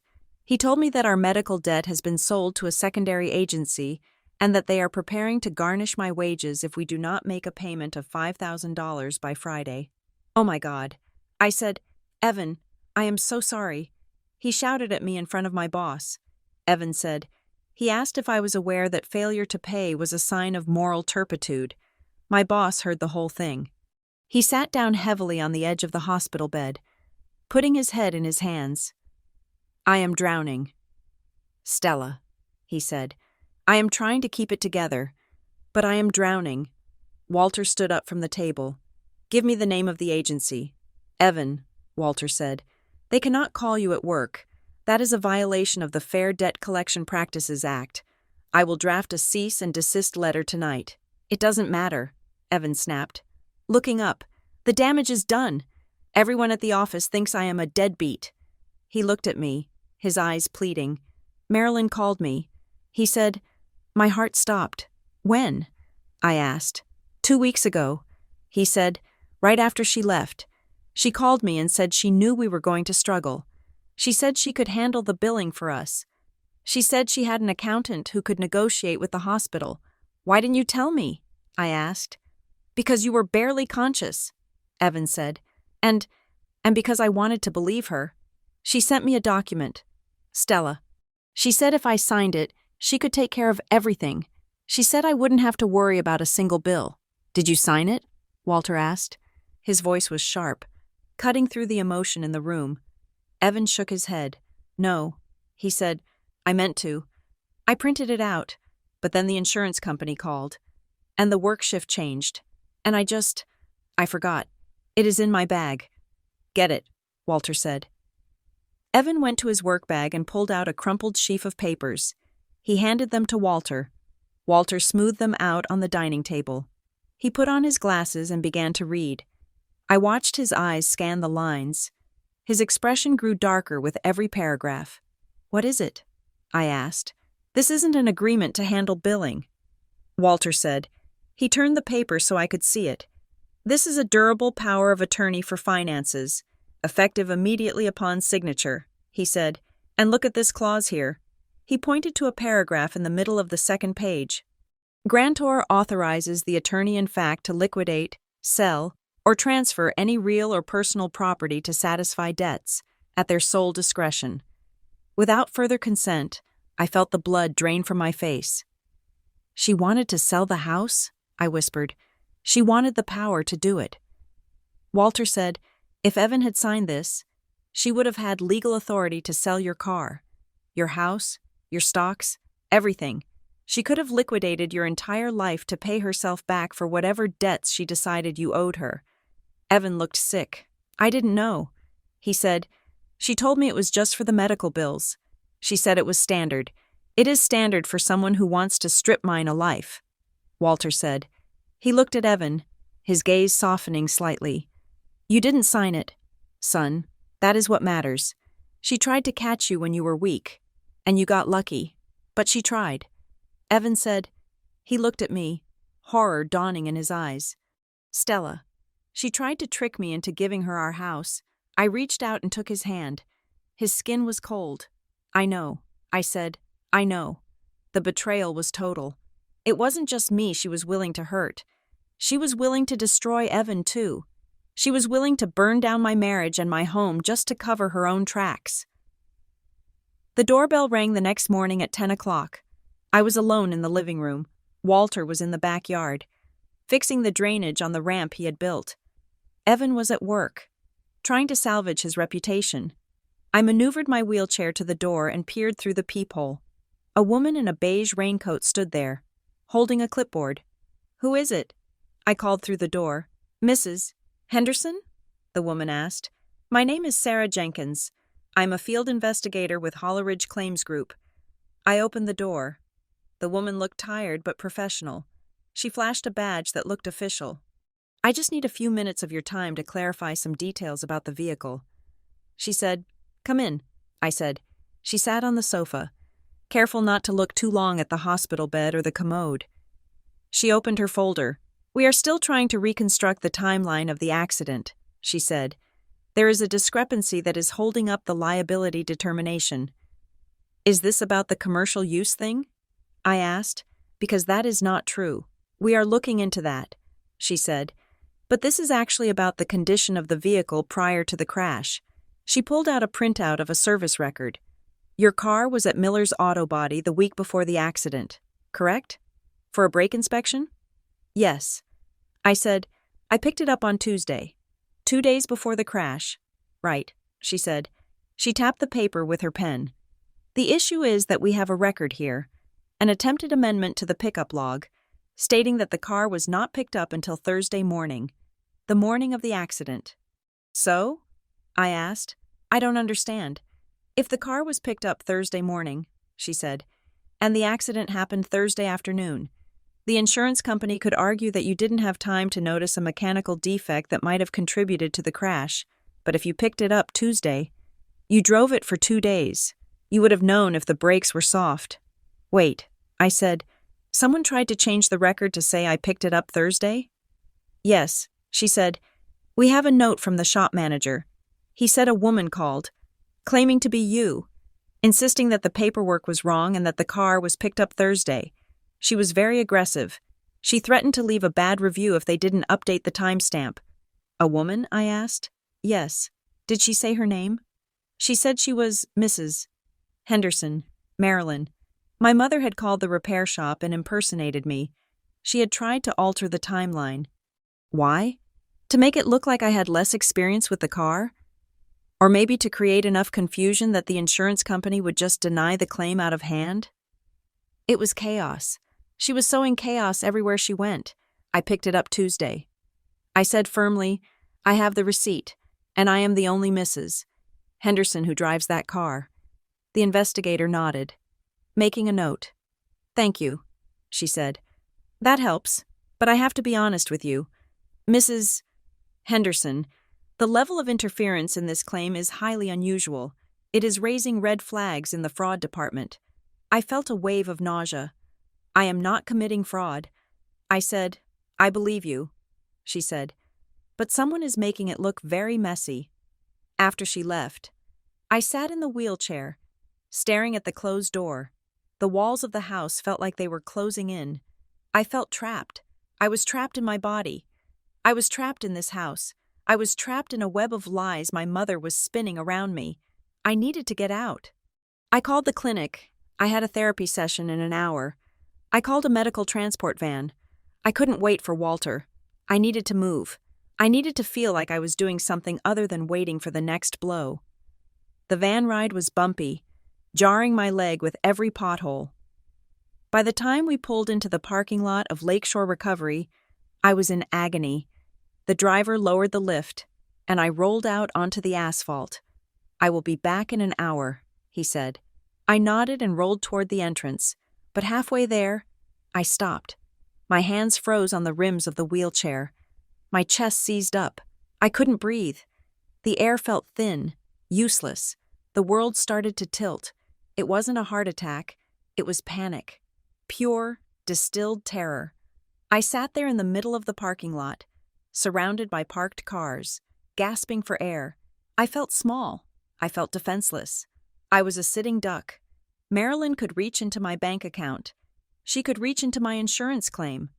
She could reach into my marriage. There was nowhere I was safe. A woman walking into the clinic stopped. Miss, are you okay? I couldn't answer. I just shook my head, tears streaming down my face. She ran inside to get help. I sat there, gripping the armrests, hyperventilating. I hated this. I hated her. I hated that she had reduced me to this. A weeping, broken woman in a parking lot, terrified of her own shadow. Walter picked me up an hour later. The clinic had called him. I hadn't done my therapy. I had sat in the waiting room, drinking water and trying to stop shaking. He loaded me into the truck in silence. He didn't lecture me. He drove us home. But instead of going inside, he parked in the driveway and turned to face me. You panic because you don't see the whole board, he said. I don't want to see the board. I cried. I just want it to stop. It won't stop until you understand the game. Walter said. He reached into the glove compartment and pulled out a notebook. She isn't just trying to steal money. Stella, he said, she is building a case for incompetency. What? I asked, wiping my nose. Think about it, he said. She tells the family you are unstable and exaggerating. She tries to mess with your insurance to make you look negligent or fraudulent. She tries to get Evan to sign over financial control. She calls the repair shop to confuse the records. He tapped the notebook. If she can paint you as mentally unstable, financially reckless, and prone to fraud, she can go to a judge and say, look at my poor daughter. She is spiraling. She cannot manage her own affairs. I need to take over. Take over? I asked. Guardianship? Walter said. Conservatorship. If she gets that, she controls everything. The trust, the house, the insurance settlement. She controls you. And once she controls the money, She will park you in a cheap facility somewhere and drain the accounts dry. I felt sick, physically sick. She wouldn't, I whispered. She is my mother. She is a desperate woman who sees you as a resource, not a person, Walter said. And right now, you are a resource she needs to harvest. The pieces clicked. The resilience post, the gossip, the letter from the lawyer. It wasn't random cruelty. It was a smear campaign. She was destroying my reputation so that when she moved to take my freedom, no one would object. They would just say, "Oh, thank goodness Marilyn stepped in." Stella was a mess. I looked at Walter. "How do we stop her?" I asked. "We stop playing defense," he said. "We stop reacting to her. We start dictating the terms." That night, I opened my laptop. I went to Marilyn's social media page. There was a new post. It was a photo of a single, white rose on a black background. Sometimes, the hardest thing a mother can do is set boundaries. The caption read, "We want to save our children, but sometimes they have to save themselves." Protecting family privacy is painful, but necessary when addiction to drama takes over. Hashtag tough love. Hashtag prayers for healing. Hashtag boundaries. It was masterfully vague. It didn't name me, but everyone who knew us knew who it was about. She was framing herself as the victim of my drama addiction. She was laying the groundwork for the unstable narrative. I felt the rage rising again. But this time, it felt different. It wasn't the hot, blinding rage of the hospital. It was cold. It was hard. It was the spine Walter had been trying to help me grow. I didn't comment on the post. I didn't call her. I opened my email client. I composed a new message. To Marilyn Henderson, Walter Kincaid, Arthur J. Maple, Esquire. Subject: Communication Protocol and Financial Accounting, Marilyn. Effective immediately. You are directed to cease all direct communication with me or my husband. Evan Mercer. Do not call, text, or visit our home. Furthermore, any future discussion regarding family finances, the trust, or my medical care must be directed to my legal counsel, whom I will be retaining this week. I am aware of your attempts to interfere with my insurance claim and your unauthorized withdrawal from the joint account. These actions have been documented. I am not unstable. I am not weaponizing guilt. I am an adult woman protecting her family from financial predation. The narrative ends here. Stella Henderson. I stared at the screen. My finger hovered over the send button. I knew that once I pressed it, there was no going back. I was firing my mother. I was acknowledging that the relationship was dead. I was choosing truth over the fantasy of love. I looked at Evan, who was asleep on the couch. His face relaxed for the first time in days. I looked at the binder on the table.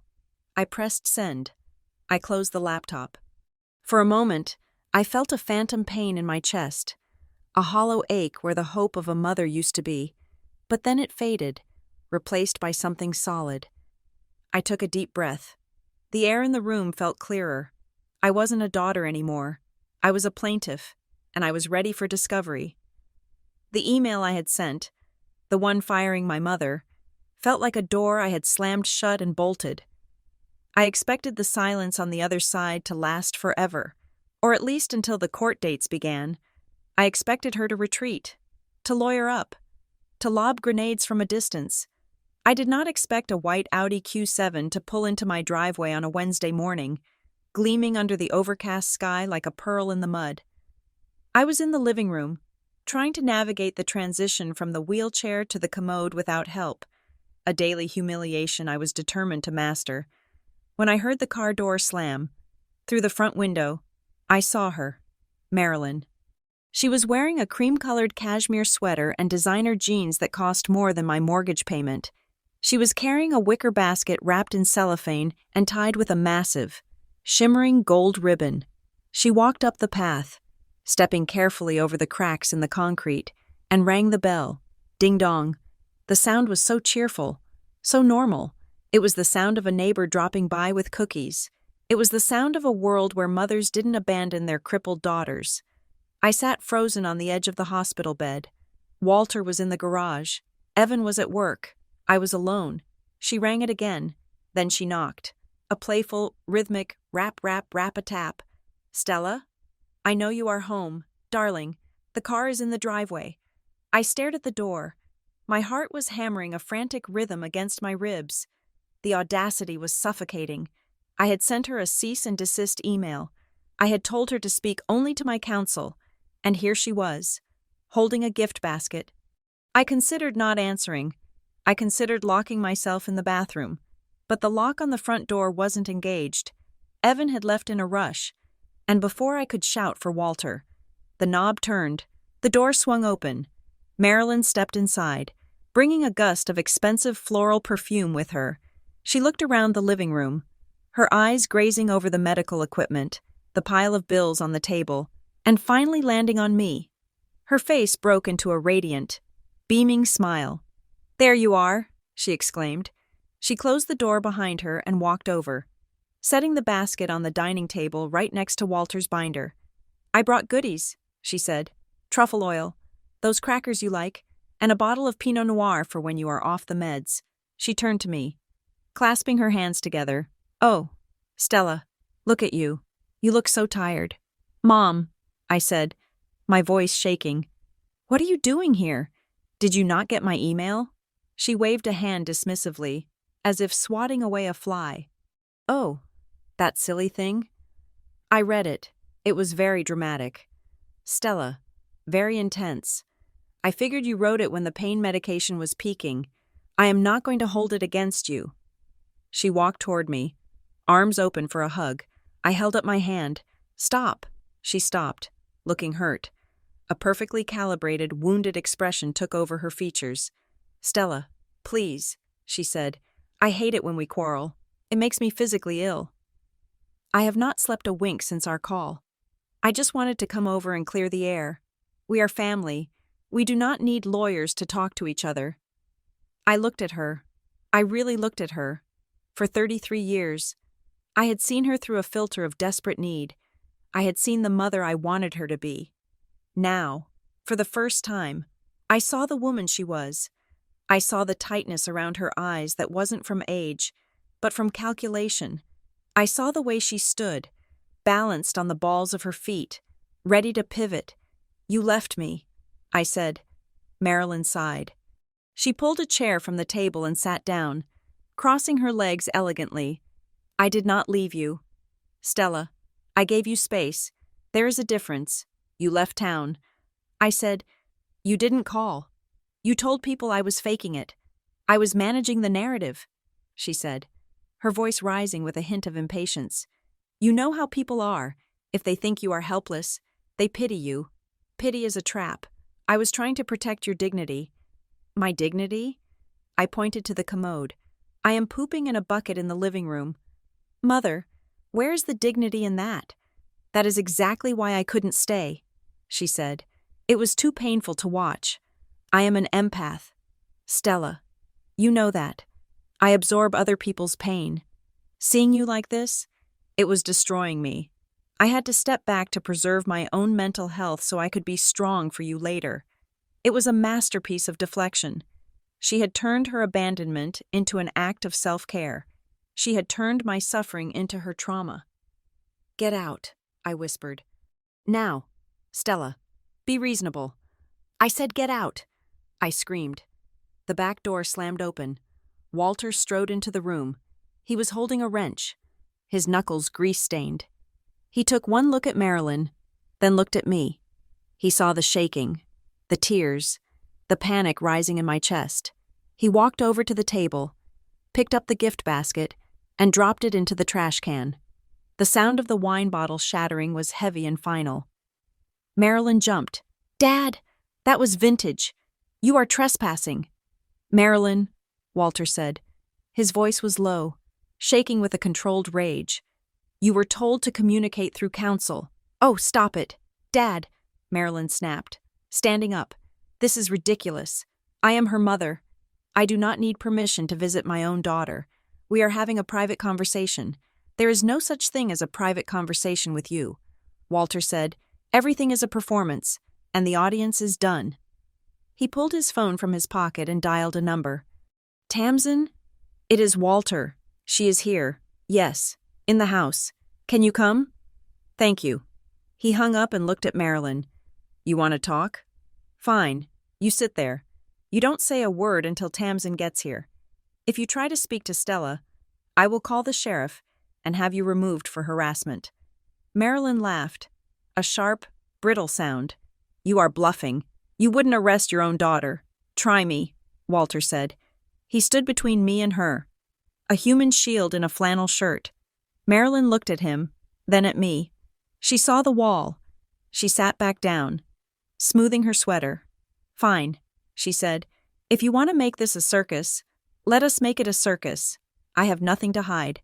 Tamsin Cross arrived 20 minutes later. She was a sharp-featured woman in her early 40s, wearing a suit that looked like it could cut glass. She worked for Northgate Advocacy Law, a firm that specialized in elder abuse and complex family litigation. Walter had been quietly briefing her for days. She walked in, shook Walter's hand, nodded to me, and sat down opposite Marilyn. She placed a briefcase on the table, right next to where the gift basket had been. Mrs. Henderson. Tamsin said, I am Tamsin Cross. I am representing Stella Henderson in this matter. Marilyn smiled. A tight, condescending smile. I am sure you are very good, dear, Marilyn said. But this is a family misunderstanding, not a legal matter. Stella is just feeling emotional because of the trauma. Mrs. Henderson, Tamsin said, ignoring the tone, your daughter has formally requested a freeze on the Kincaid Family Trust and has revoked your power of attorney. This is a legal matter. Marilyn waved a hand. That petition is a joke. My father is confused, and Stella is medicated. I have been managing this family's money for 20 years. I have done nothing but grow the principal, then explain the withdrawal from the First Republic account. Tamsin said. She pulled a document from her briefcase and slid it across the table. It was a transaction log. On the 14th of this month, 3 days after the accident, you transferred $3,500 from a joint account held by you and Stella. The memo line says, emergency expenses. Marilyn glanced at the paper. I needed to secure a retainer for a specialist, she said smoothly. I was looking into a neurosurgeon in the city for Stella. I wanted to be ready in case the local doctors were incompetent. We called the neurosurgeon you mentioned in your notes to the family. Tamsin said, Dr. Aronson? His office has no record of you, no inquiry, no retainer. Marilyn didn't blink. Well, I didn't call him directly. I went through a broker. And the money? Tamsin asked. Where is it now? Because it didn't go to a broker. It went to an LLC, registered to a P.O. box in Delaware. Marilyn stiffened. Her eyes darted to me, then back to Tamsin. I was protecting the asset, she said. I was moving it to a safe harbor. From whom? Tamsin asked. From her, Marilyn shouted, pointing a manicured finger at me. The mask cracked. The polished mother veneer shattered, revealing the desperate, cornered creature underneath. Look at her, Marilyn hissed. She is weak. She has always been weak. She marries a man who can barely pay the rent. She drives a 10-year-old car, and now she is crippled? She is going to be a drain on this family for the rest of her life. I stared at her, stunned into silence. I did it for you. Stella, she continued, her voice trembling with a twisted passion. I knew that if I stayed, if I coddled you, you would just lay in that bed and rot. You would become a leech. I had to leave. I had to be harsh. It was the only way to force you to fight. I cut you off so you would grow a spine. The room was silent. The logic was chilling. It was the logic of an abuser framing their violence as education. And the money? Walter asked quietly. Did you steal the money to help her grow a spine, too? I didn't steal it, Marilyn screamed. I was holding it. I was keeping it safe so she wouldn't waste it on medical bills that Evan should be paying. Tamsin reached into her briefcase again. We also have the document you tried to get Evan to sign. She said, the durable power of attorney. Marilyn's face went white. That was a standard form. She stammered. It granted you the right to sell her home. Tamsin said, it granted you the right to liquidate her retirement. That is not standard. Mrs. Henderson, that is predation. Marilyn stood up. Her hands were shaking. You are twisting everything, she said. People are twisting my words. I am a good mother. I have sacrificed everything for this family. She looked at me, her eyes wild. You are making a mistake. Stella, you are listening to these people, and they are turning you against me. But when the dust settles, who is going to be there? Him? She pointed to Walter. He is 82. He will be dead in 5 years. And then who will you have? No one. You will have no one. I took a deep breath. The air felt thin, but my head was clear. I would rather have no one than have you. I said. Marilyn recoiled as if I had spit in her face. She grabbed her purse. Fine, she spat. Have it your way. Rot in this house. See if I care. She turned and marched to the door. She slammed it so hard the windows rattled in their frames. We sat in silence for a long time.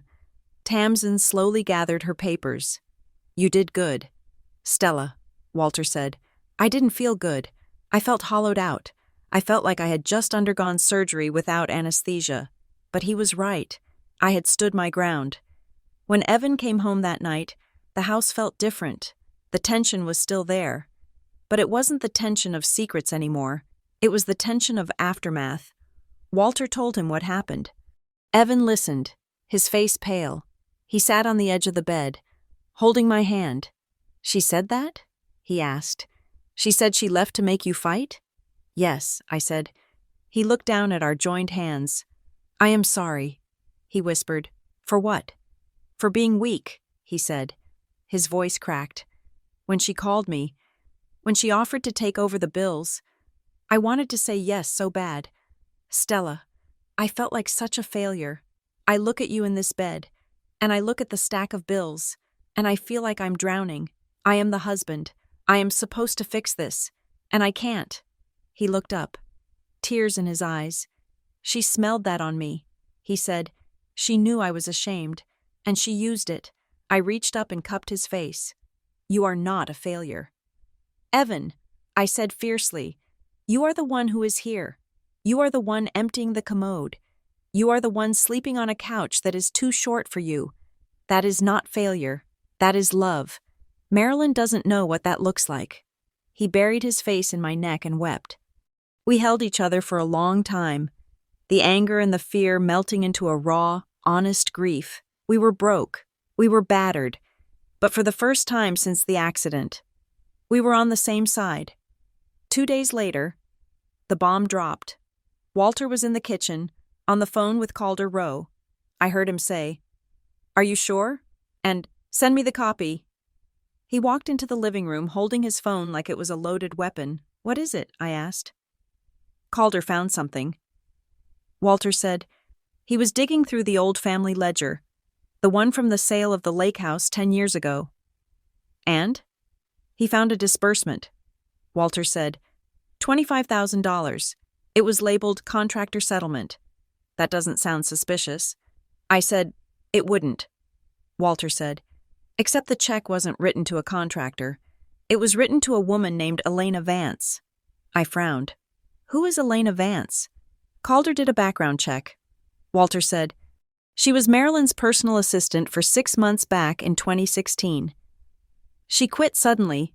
Why did she quit? I asked. Walter sat down. There is no official record. He said, but Calder found a forum post from around that time. Elena Vance threatened to sue for wrongful termination and harassment. She claimed she was fired for refusing to falsify expense reports. My eyes widened. And Marilyn paid her off? It looks like it, Walter said. $25,000 of family money, money that was supposed to go into the trust, used to buy silence. He leaned forward. This is the motive. Stella, I don't understand. I said, that was years ago.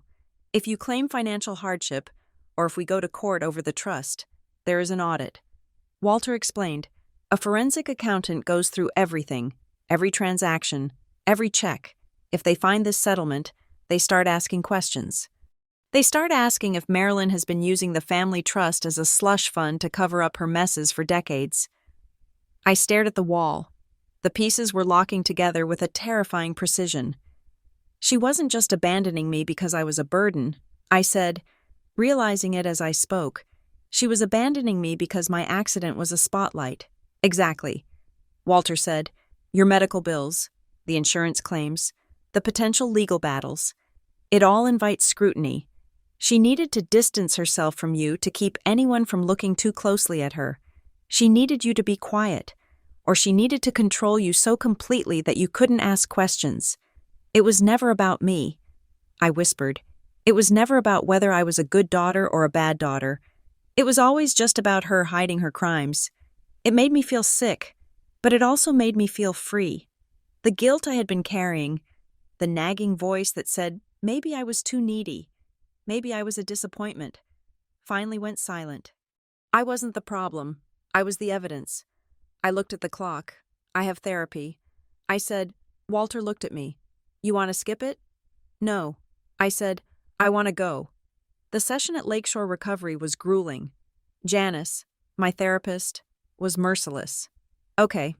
Stella, she said, parallel bars again. No heroics this time, just mechanics. I gripped the bars. I stood up. The pain in my leg was a sharp, screaming line of fire. But I welcomed it. It was real. It was honest pain. Unlike the lies my mother had fed me, I looked at the end of the bars. It was 10 feet away. One step, Janice said. I moved my right leg. The cast felt heavy, like an anchor. I put weight on it. My knee trembled. I thought about the white Audi. I thought about the gift basket. I thought about the $25,000 paid to Elena Vance. I took a step. Good, Janice said. Breathe. I took another, and another. I didn't look at my feet. I looked straight ahead. I was walking. I was broken. I was in debt, and my mother was a criminal. But I was walking. I made it to the end of the bars. I turned around. Do it again, I said. Janice smiled.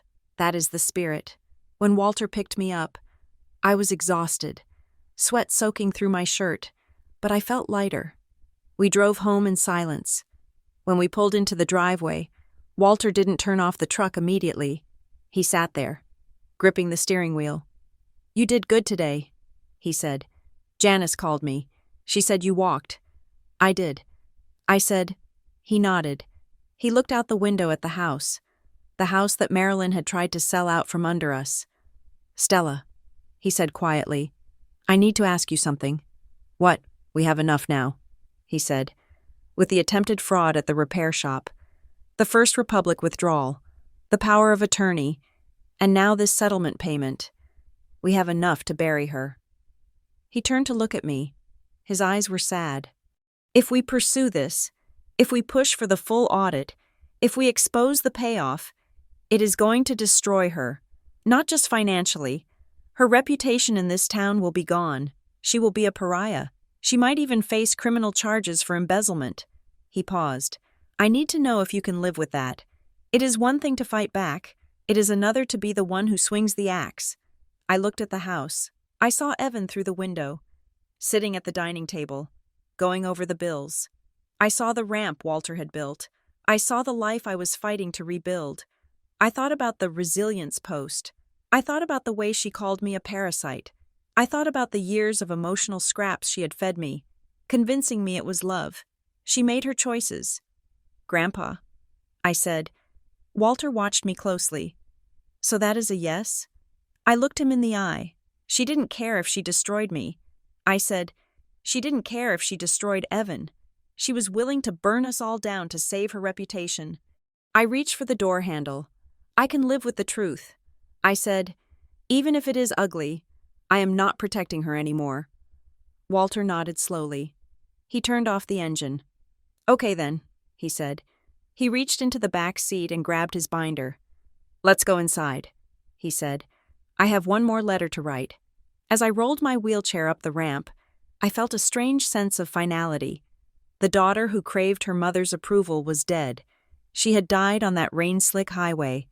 The woman who survived was something else entirely, and she was ready for the end. The heavy oak doors of Courtroom 4 in the Greyhaven Probate Court swung shut with a sound like a coffin lid closing. The air inside was cool and smelled of floor wax and stale anxiety. I sat next to Tamsin Cross, my wheelchair positioned awkwardly at the end of the plaintiff's table. My leg was throbbing, a dull, rhythmic ache that synced with the pounding of my heart, but I kept my hands folded in my lap, refusing to fidget. On the other side of the aisle sat my mother. Marilyn looked impeccable. She was wearing a charcoal gray suit that whispered of understated wealth, a single strand of pearls at her throat, and her hair was pulled back in a severe, elegant chignon. She didn't look like a woman accused of financial misconduct.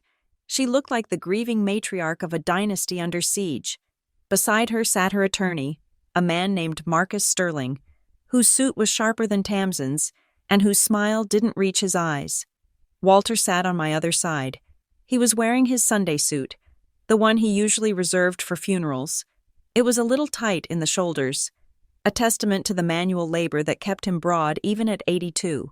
He stared straight ahead at the judge's bench, his profile carved from granite. Judge Harrison entered the room, a woman with reading glasses perched on the end of her nose and an expression that suggested she had already heard every lie in the county. "We are here on the matter of the Kincaid Family Trust and the petition for emergency accounting and asset freeze," Judge Harrison said, shuffling the files in front of her. "Mr. Sterling, you are moving to dismiss the freeze?" Marcus Sterling stood up.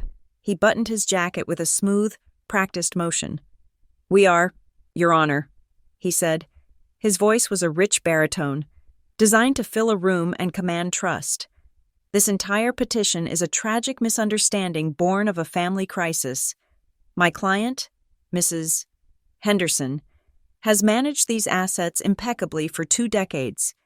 The accusations before this court are not based on financial evidence, but on the confused suspicions of an elderly man and the emotional volatility of a young woman suffering from severe trauma and the effects of heavy narcotic medication."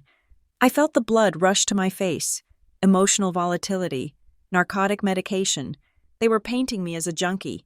They were painting Walter as senile. He turned slightly to gesture at us. "Mr. Kincaid is 82 years old, Your Honor. While we respect his history, his grasp on the complexities of modern trust management is, let us say, outdated. And Mrs. Mercer, he used my married name, distancing me from the family lineage, is currently recovering from a catastrophic accident. She is under significant physical and psychological stress. It is our position that this petition is a lash-out, a projection of anger onto the one person who has tried to support her the most." Marilyn dabbed at her dry eyes with a lace handkerchief. It was a perfect performance. The suffering mother, enduring the slings and arrows of her ungrateful children. Tamsin stood up. She didn't have Sterling's booming voice, but she had something better, a binder full of receipts. "Your Honor," Tamsin said coolly, "we are not here to discuss my client's pain medication. We are here to discuss the $3,500 Mrs. Henderson withdrew from a joint account 3 days after her daughter's accident. We are here to discuss the attempt to secure a power of attorney that would have allowed her to liquidate Mrs. Mercer's home. And we are here to discuss the $25,000 settlement paid to a former assistant from family funds. These are not emotions, Your Honor. These are transactions." Judge Harrison looked over her glasses at Sterling. "Address the withdrawal. Mr. Sterling." Sterling didn't flinch. "Authorized. Your Honor, the account is joint. Mrs. Henderson was moving funds to protect them from potential liability claims against her daughter's estate. She was acting as a fiduciary by moving it to a shell company in Delaware," Tamsin countered, "by moving it to a secure holding entity." Sterling corrected smoothly. The back and forth went on for an hour. It was a tennis match where the ball was my dignity. Sterling painted every one of Marilyn's actions as benevolent protection. The abandonment? Giving her space to heal? The rumors? Managing public perception to protect the family name? The insurance meddling? Correcting clerical errors to ensure coverage. Then, it was my turn. "Mrs. Mercer," the judge said, "you may speak from where you are." I wheeled myself forward a few inches. I felt Marilyn's eyes on me. They were burning holes in the side of my head. I knew what she wanted. She wanted me to scream. She wanted me to cry. She wanted me to prove Sterling right, that I was an emotional wreck who couldn't be trusted. I took a deep breath. I thought about the parallel bars at the clinic. I thought about the one step I had taken. Your Honor, I said. My voice was quiet, but it didn't shake. I am not a financial expert. I do not know about Delaware LLCs or holding entities, but I know about timelines. I opened the folder Tamsin had prepared for me. On Tuesday, the 14th, I woke up in the hospital. I said, I was in critical condition. My husband was at work. My mother arrived at 10 in the morning. She stayed for 45 minutes. During that time, she took photos of me for social media. She did not ask about my prognosis. She did not ask if I was in pain. She asked my husband to sign a document she claimed would help with billing. I held up the copy of the power of attorney. This document grants the power to sell real estate. I said, it grants the power to access retirement accounts. It grants the power to change beneficiaries. My husband did not sign it because he was overwhelmed, not because he understood it, when he didn't sign it. My mother left. She told me she had a work crisis. She left town that afternoon. I paused. I looked directly at the judge. She did not call me for 6 days. Your Honor. She did not text, but during those 6 days, she called my auto repair shop and impersonated me. She called my insurance adjuster, and she visited a private bank to discuss asset restructuring. I took a breath. Mr. Sterling calls this protection. I said, but protection usually involves presence. Protection usually involves care. My mother did not protect me. She liquidated me. She treated my accident not as a tragedy, but as a liability she needed to offload. I am not asking for this freeze because I am emotional. I am asking for it because I am terrified that if she is left unchecked, there will be nothing left for me or my grandfather to protect. The courtroom was silent. I hadn't raised my voice. I hadn't cried. I had just laid the bricks of the truth, one by one, until they formed a wall Marilyn couldn't climb over. Marilyn looked stiff. The handkerchief was gone. Her jaw was set so hard I could see the muscle twitching. Then, Tamsin called Sarah Jenkins, the investigator from Holleridge Claims Group. Sarah took the stand. Looking professional and weary, she detailed the call logs from the repair shop. We have a sworn affidavit from the shop manager, Sarah testified. A woman identifying herself as Mrs. Henderson called 3 times, insisting the pickup date of the vehicle be altered to the day of the accident. The caller ID matches Marilyn Henderson's personal cell phone. And why is that significant? Judge Harrison asked. Because, Your Honor, Sarah said, if the car had been picked up that morning, Mrs. Mercer could have been found negligent for not noticing a mechanical fault. It would have shifted liability onto her, potentially invalidating her injury claim and leaving her solely responsible for the medical debt. A murmur went through the courtroom. This wasn't just financial maneuvering. This was sabotage. Judge Harrison turned to Marilyn. Mrs. Henderson, did you call the repair shop? Marilyn stood up. Sterling tried to stop her, putting a hand on her arm, but she shook him off. I was trying to help, she cried out. Her voice cracked, perfect and tragic. I was told the records were wrong. I thought I was fixing a mistake. My daughter was in a coma.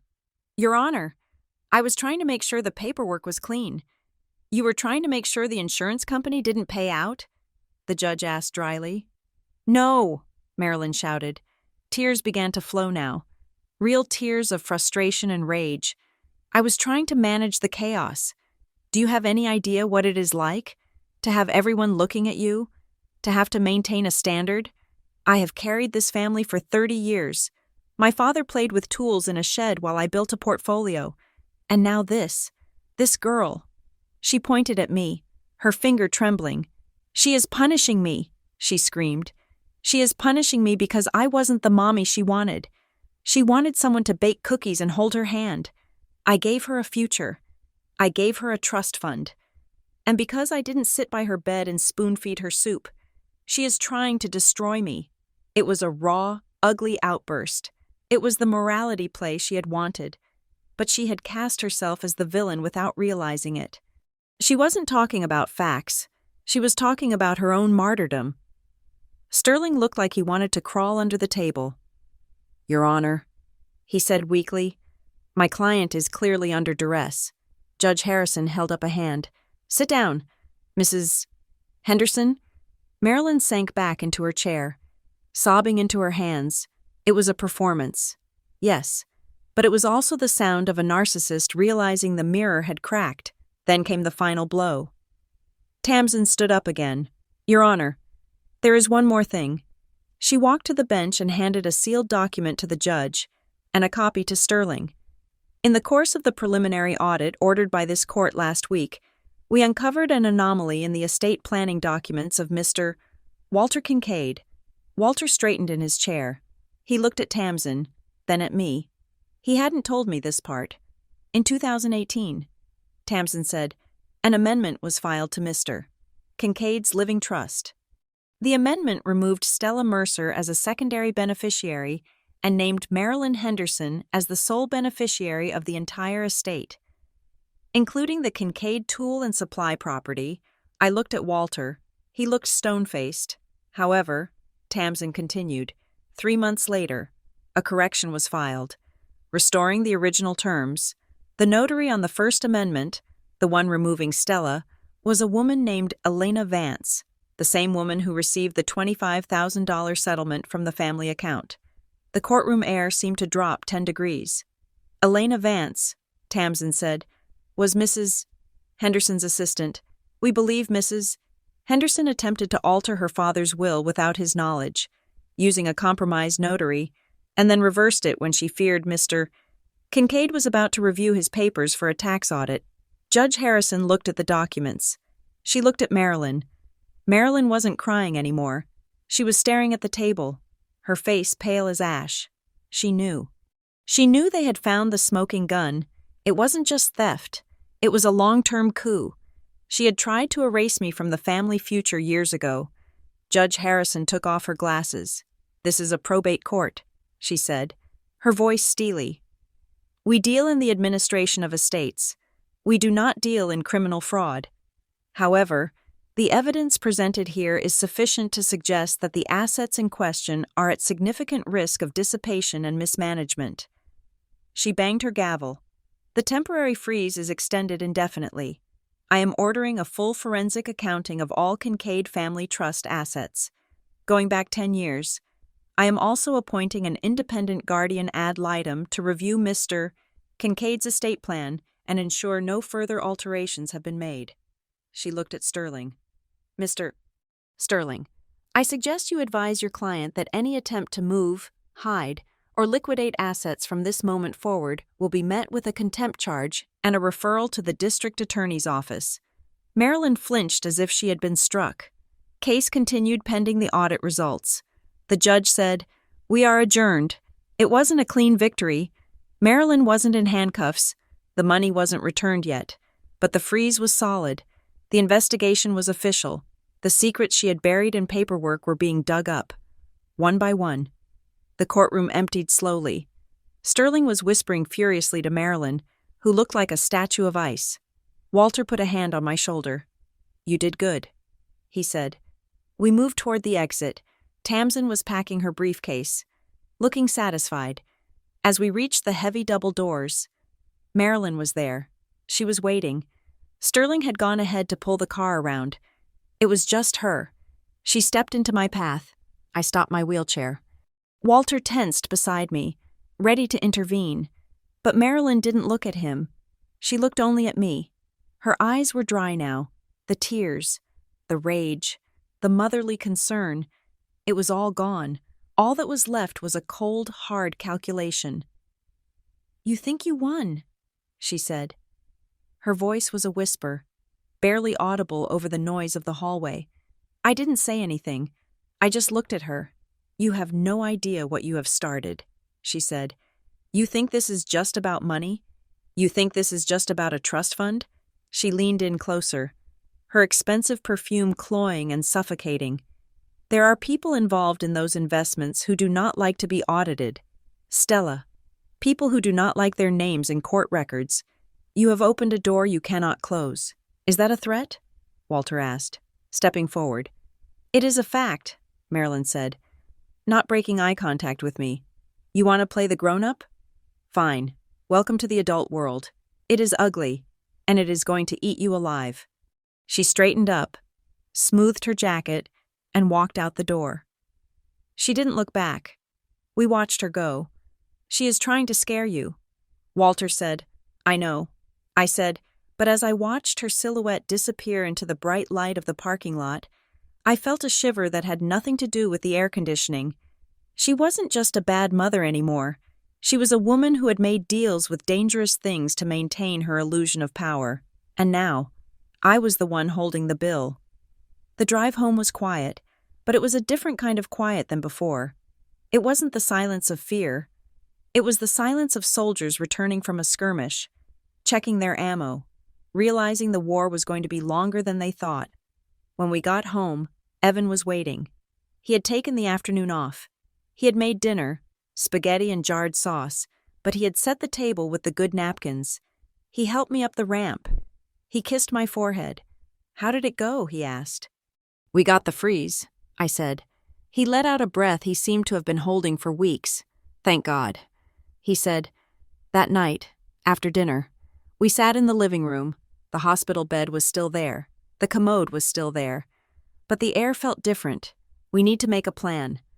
Evan said, not a crisis plan, a real plan. He pulled out a notebook. I picked up extra shifts for next month. He said, it is going to be hard, but it will cover the mortgage. And I called the hospital billing department again. I got a supervisor this time. I told them about the insurance dispute and the fraud investigation. They agreed to put the collection on hold for 30 days. 30 days. I said, it is not a lot. It is enough to breathe. Evan said. He looked at me. We are going to do this. Stella. Without her, we are going to pay our own bills. We are going to fix the house, and we are going to get you walking again. Not because she is watching, but because we are living. I nodded. I felt a swell of love for him that was so intense it hurt. He wasn't a savior. He was a partner, and that was worth more than all of Marilyn's trust funds. I'm going to start therapy again tomorrow. I said, and I'm going to look for freelance work. I can do consulting from the bed. I still have contacts. Good, Evan said. We build, brick by brick. The next evening, just as the sun was setting, Walter found me on the back porch. I was sitting in my wheelchair, watching the fireflies blink in the tall grass of the backyard. The summer heat was fading, replaced by a cool breeze that smelled of impending autumn. Walter sat down on the step next to me. He had a glass of iced tea in one hand and a thick manila envelope in the other. He set the tea down. He held the envelope. He didn't speak for a long time. He just watched the bugs dance in the twilight. You handled yourself well in there. He said finally. I was terrified. I admitted. Terror is fine, he said. It is what you do with it that counts. He tapped the envelope against his knee. The audit is going to take months, he said. Maybe a year. Marilyn is going to fight every inch of the way. She is going to hide things. She is going to lie. She is going to try to turn the family against us. I know. I said, but eventually, the truth will come out. He said, all of it. He looked at the envelope. This isn't part of the court case. He said, what is it? I asked. Walter sighed. He looked older tonight. The fight had taken something out of him. Years ago, after your father left. Marilyn told you he didn't want to see you. She told you he moved to California and started a new family and forgot about you. I nodded. It was a foundational scar of my childhood. My father, the man who vanished. He didn't vanish. Walter said. My heart stopped. What? He wrote letters. Walter said, for years. He sent checks. He tried to call. Marilyn intercepted everything. She sent the checks back. She burned the letters. She told him that if he ever tried to contact you, she would ruin him. She would accuse him of things that would put him in jail. I stared at Walter. The world was tilting again. How do you know? I whispered. Because I found them, Walter said. I found a box in the attic when I was looking for the deed to the shop. She kept them. I don't know why. Maybe as trophies. Maybe as leverage. He held out the envelope. These are copies of the letters he wrote you when you were 10, when you were 12, when you were 16. I stared at the envelope. It was heavy. It contained a whole other life, a life where I was loved by a father, a life where I wasn't abandoned. Why are you giving this to me now? I asked, my voice trembling. Because you are rewriting your history. Walter said, you are realizing that the story she told you about who you are, that you are weak, that you are a burden, that you are unlovable, was a lie. He placed the envelope in my lap. I haven't read them all, he said. I don't know what kind of man he is now. I don't know if finding this out will make things better or worse. It might just be more pain. He stood up, dusting off his pants. I am not going to tell you to open it, Stella. And I am not going to tell you to burn it. Adulthood isn't about having all the answers. It is about choosing which truths you are strong enough to carry. He squeezed my shoulder. I am going inside to watch the game. You take your time. He walked into the house, the screen door slapping shut behind him. I sat there in the gathering dark. The envelope sat in my lap like a stone. Inside that paper was the proof that my mother's cruelty had no bottom. She had stolen my father. She had stolen my confidence. She had stolen my money. But inside was also proof that I had been wanted. I looked at my leg in the cast. I looked at the ramp Evan and Walter had built. I looked at the light in the kitchen window where my husband was washing dishes. I wasn't the girl who was left behind anymore. I was the woman who stayed. I picked up the envelope. I ran my thumb under the seal. I wasn't sure if I was ready to read them tonight. Maybe not tomorrow, but I owned them now. The truth belonged to me, and for the first time in my life, I wasn't afraid of what it would say. I took a deep breath of the cool night air. Feeling the new spine Walter had talked about, steel and bone and scar tissue, holding me upright, I was ready for whatever came next. Thank you so much for listening to this story. I hope you enjoyed following Stella's journey from betrayal to strength. It's been an emotional ride writing this for you, diving into the complexities of family secrets and the hard road to justice. I'd love to know where you are tuning in from. Please leave a comment below telling me which country or city you're listening from. It is always amazing to see how far these stories travel. If you enjoyed this story, please make sure to subscribe to Revenge Stories so you don't miss the next saga. I have some twisted, dramatic, and emotionally charged tales coming up that you won't want to miss. And finally, I want to hear your thoughts. What did you think of Walter's one move? Do you think Stella should open the envelope? Let me know in the comments in English. I read every single one. Until next time, stay strong.